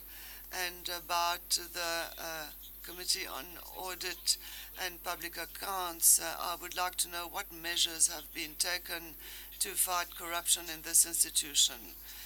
Secondly, this committee can't really work properly. It's difficult work. We have not been able to take advantage of this document, but we put ourselves in your shoes because you have worked very hard so that the measures to be taken can go forward. It's the most difficult committee to manage. The Secretariat receives funds. We don't know what these funds are. We don't know how this budget operates really. Just as the parliaments we come from, some of them are francophone, some of them lusophone, etc. We all need to work so that we have a better Africa for all. I congratulate the committee on their good work. Thank you. Bala Ibn Nala from Nigeria. No, Bala, not in the chamber. Now let me give the floor to Honorable Professor Maurice Ogenga Latigo from Uganda. Professor, you are not in the chamber. And now let me give the floor to Honorable Toussaint Manga from Senegal. Not in the chamber. I want to give the floor to Honorable Sidia Sana Chata from Gambia. Thank you, Mr. President. I think you are going to give me more time since there are many people who are not here, who are not speaking. So give me more time, because for me, I begin by thanking the President of CAPA and his colleagues, because they have dealt with two things, which are two cancers, which are plaguing the development of the African continent: debt and corruption. And I will begin by disagreeing with the person who asserted that whether developing or developed, no country could manage its affairs without debt. I totally disagree with it. There are examples of countries in the world which have developed. They have never taken any debt. Before 1949, China was considered to be the sleeping giant of the world, the most backward country in the whole world. By 1949, they established what they call the bamboo curtain. They closed China from the world, and they used their intellect, they used their resources to develop China from 1949 up to 1970. United States created Taiwan as a buffer to so-called communism, and they admitted it into the United Nations. Up to 1970, China was not a member of the United Nations, but by 1970, they forced the world to accept the authority of China. And China became a member of the United Nations because of what they did behind their bamboo curtain. They developed without a single butut being borrowed from anywhere. It is not true that countries cannot develop without debt. It's not true. Debt is what is killing us. You take a loan, they give you a grace period of 10 years. But before 10 years, the moment you sign and ratify the debt, you start paying interest. For 10 years, you will be paying interest. By the time you finish 10 years, you have finished paying the debt. How can you develop in those circumstances? Mr. President, it was in 1985 that IMF and the World Bank introduced their so-called structural adjustment programs in our countries. My country was one of them. How can you say you are developing a country, you are helping to help an economy to develop by force? At one go, in a groundnut factory, 370 workers were laid off. That factory itself was divested. Another fishing company, which was governmental, was divested. A sawmill for wood was divested. These were the institutions which are generating revenue for the development of the country. And if you divest them, it means that the money that you are getting from your divestiture is what you are going to use to pay loan. It is not going to be invested into the economy. It was used for paying loans. So from 1985 to 2019, the Gambia is still tottering. We have gone nowhere, and we cannot go nowhere because we don't have the means to go anywhere. The money that we need to develop is the money that we are using to pay debt. And the economy is dilapidated. It is not generating revenue. It is not generating employment. How can you develop in these circumstances? Take any country in Africa. They are rich. They have all the resources you can imagine. But why are they not developed? The question is, people ask the question, South Korea and some countries in West Africa are independent at the same time. South Korea has developed. But our countries in West Africa have not developed. Why? Let's ask ourselves the question, why have we not developed? And we have resources. Take any one of them there. They have diamonds, they have bauxite, they have manganese, they have all these things, but they are still backward. But South Korea is developed. What's the question?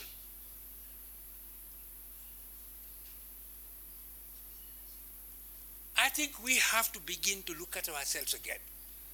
The problem in the continent, Mr. President, is that we inherited economies which were designed to serve the colonial masters' economies.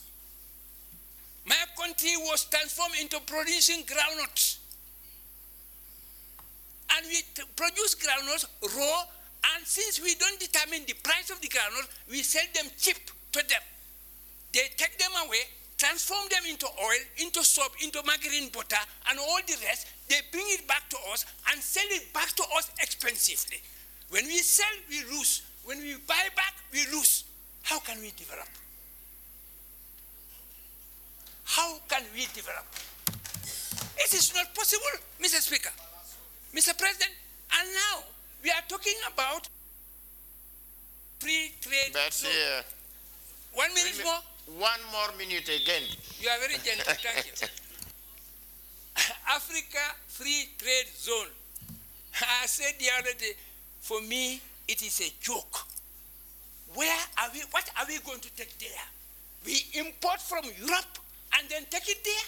Because we are not manufacturing anything here to be taken there. What are we going to take there? We are going to help promote European economies because we import all those materials and we go to the so-called African Free Trade Zone. That's the reality. Mr. President, we have a work to do.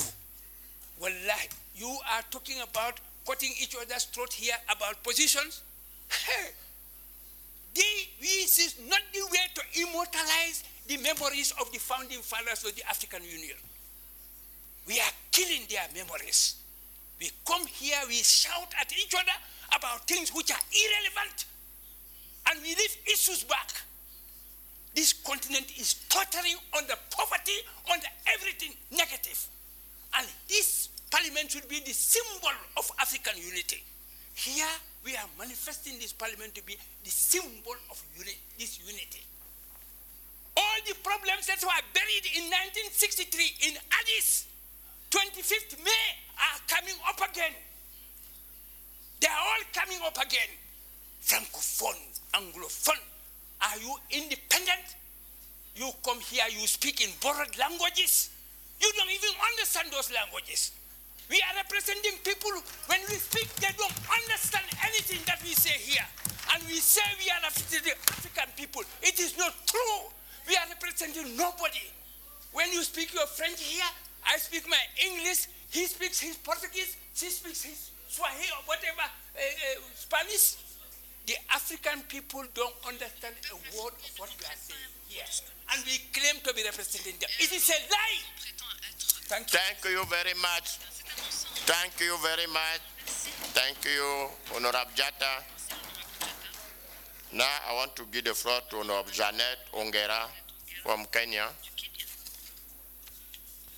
Mr. President, I pass. Thank you very much. I want to give the floor to Honorable Mediatrice Isabiliza from Rwanda.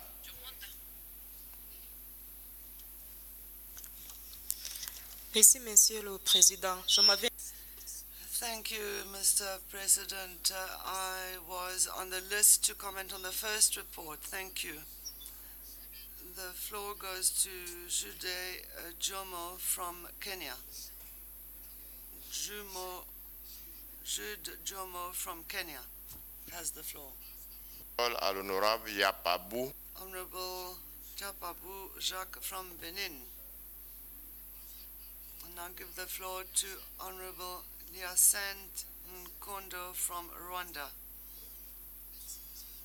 Thank you, Mr. President.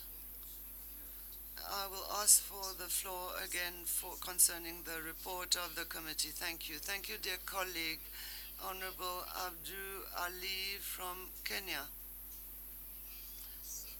Honorable Safia Elmi from Djibouti. Thank you, Mr. President. I wanted to comment on the first report, so I'll withdraw. Thank you. The chairperson of the committee, do you have responses to the questions asked? Thank you. Thank you, Mr. President. Thank you, Mr. Ian. He is the one who asked a question. What are the measures that have been taken to fight corruption? If you look at the part of the report on recommendations, we had listed at a regional level, national and continental levels, we have the duty of surveillance and control. We need to forget about our egos. We don't need to support those in authority who engage in bad governance. We're not reinventing the wheel here. Every person has to play its role. The executive has as a mission to implement. So you need to point fingers at what is not working. So it is the only solution for our people to be able to breathe so that they are not uncertain about their future. I don't believe that the African continent will go forward if we don't address corruption. Thank you, my brother Jata Idiche.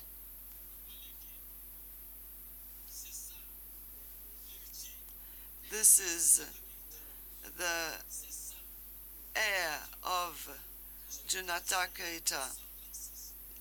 I mentioned this in 1236. Sujata Keita created the first African constitution. It wasn't European, it wasn't American, and that was to manage society correctly.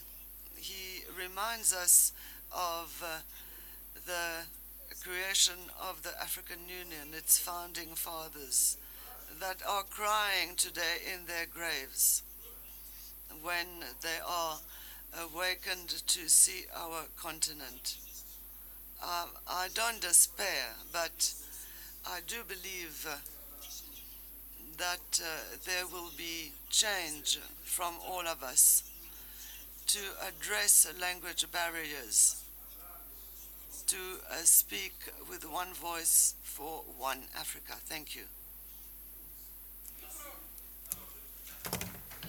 Je mets au voie le rapport. I submit the report for information. Dear colleagues, we have spoken about many subjects.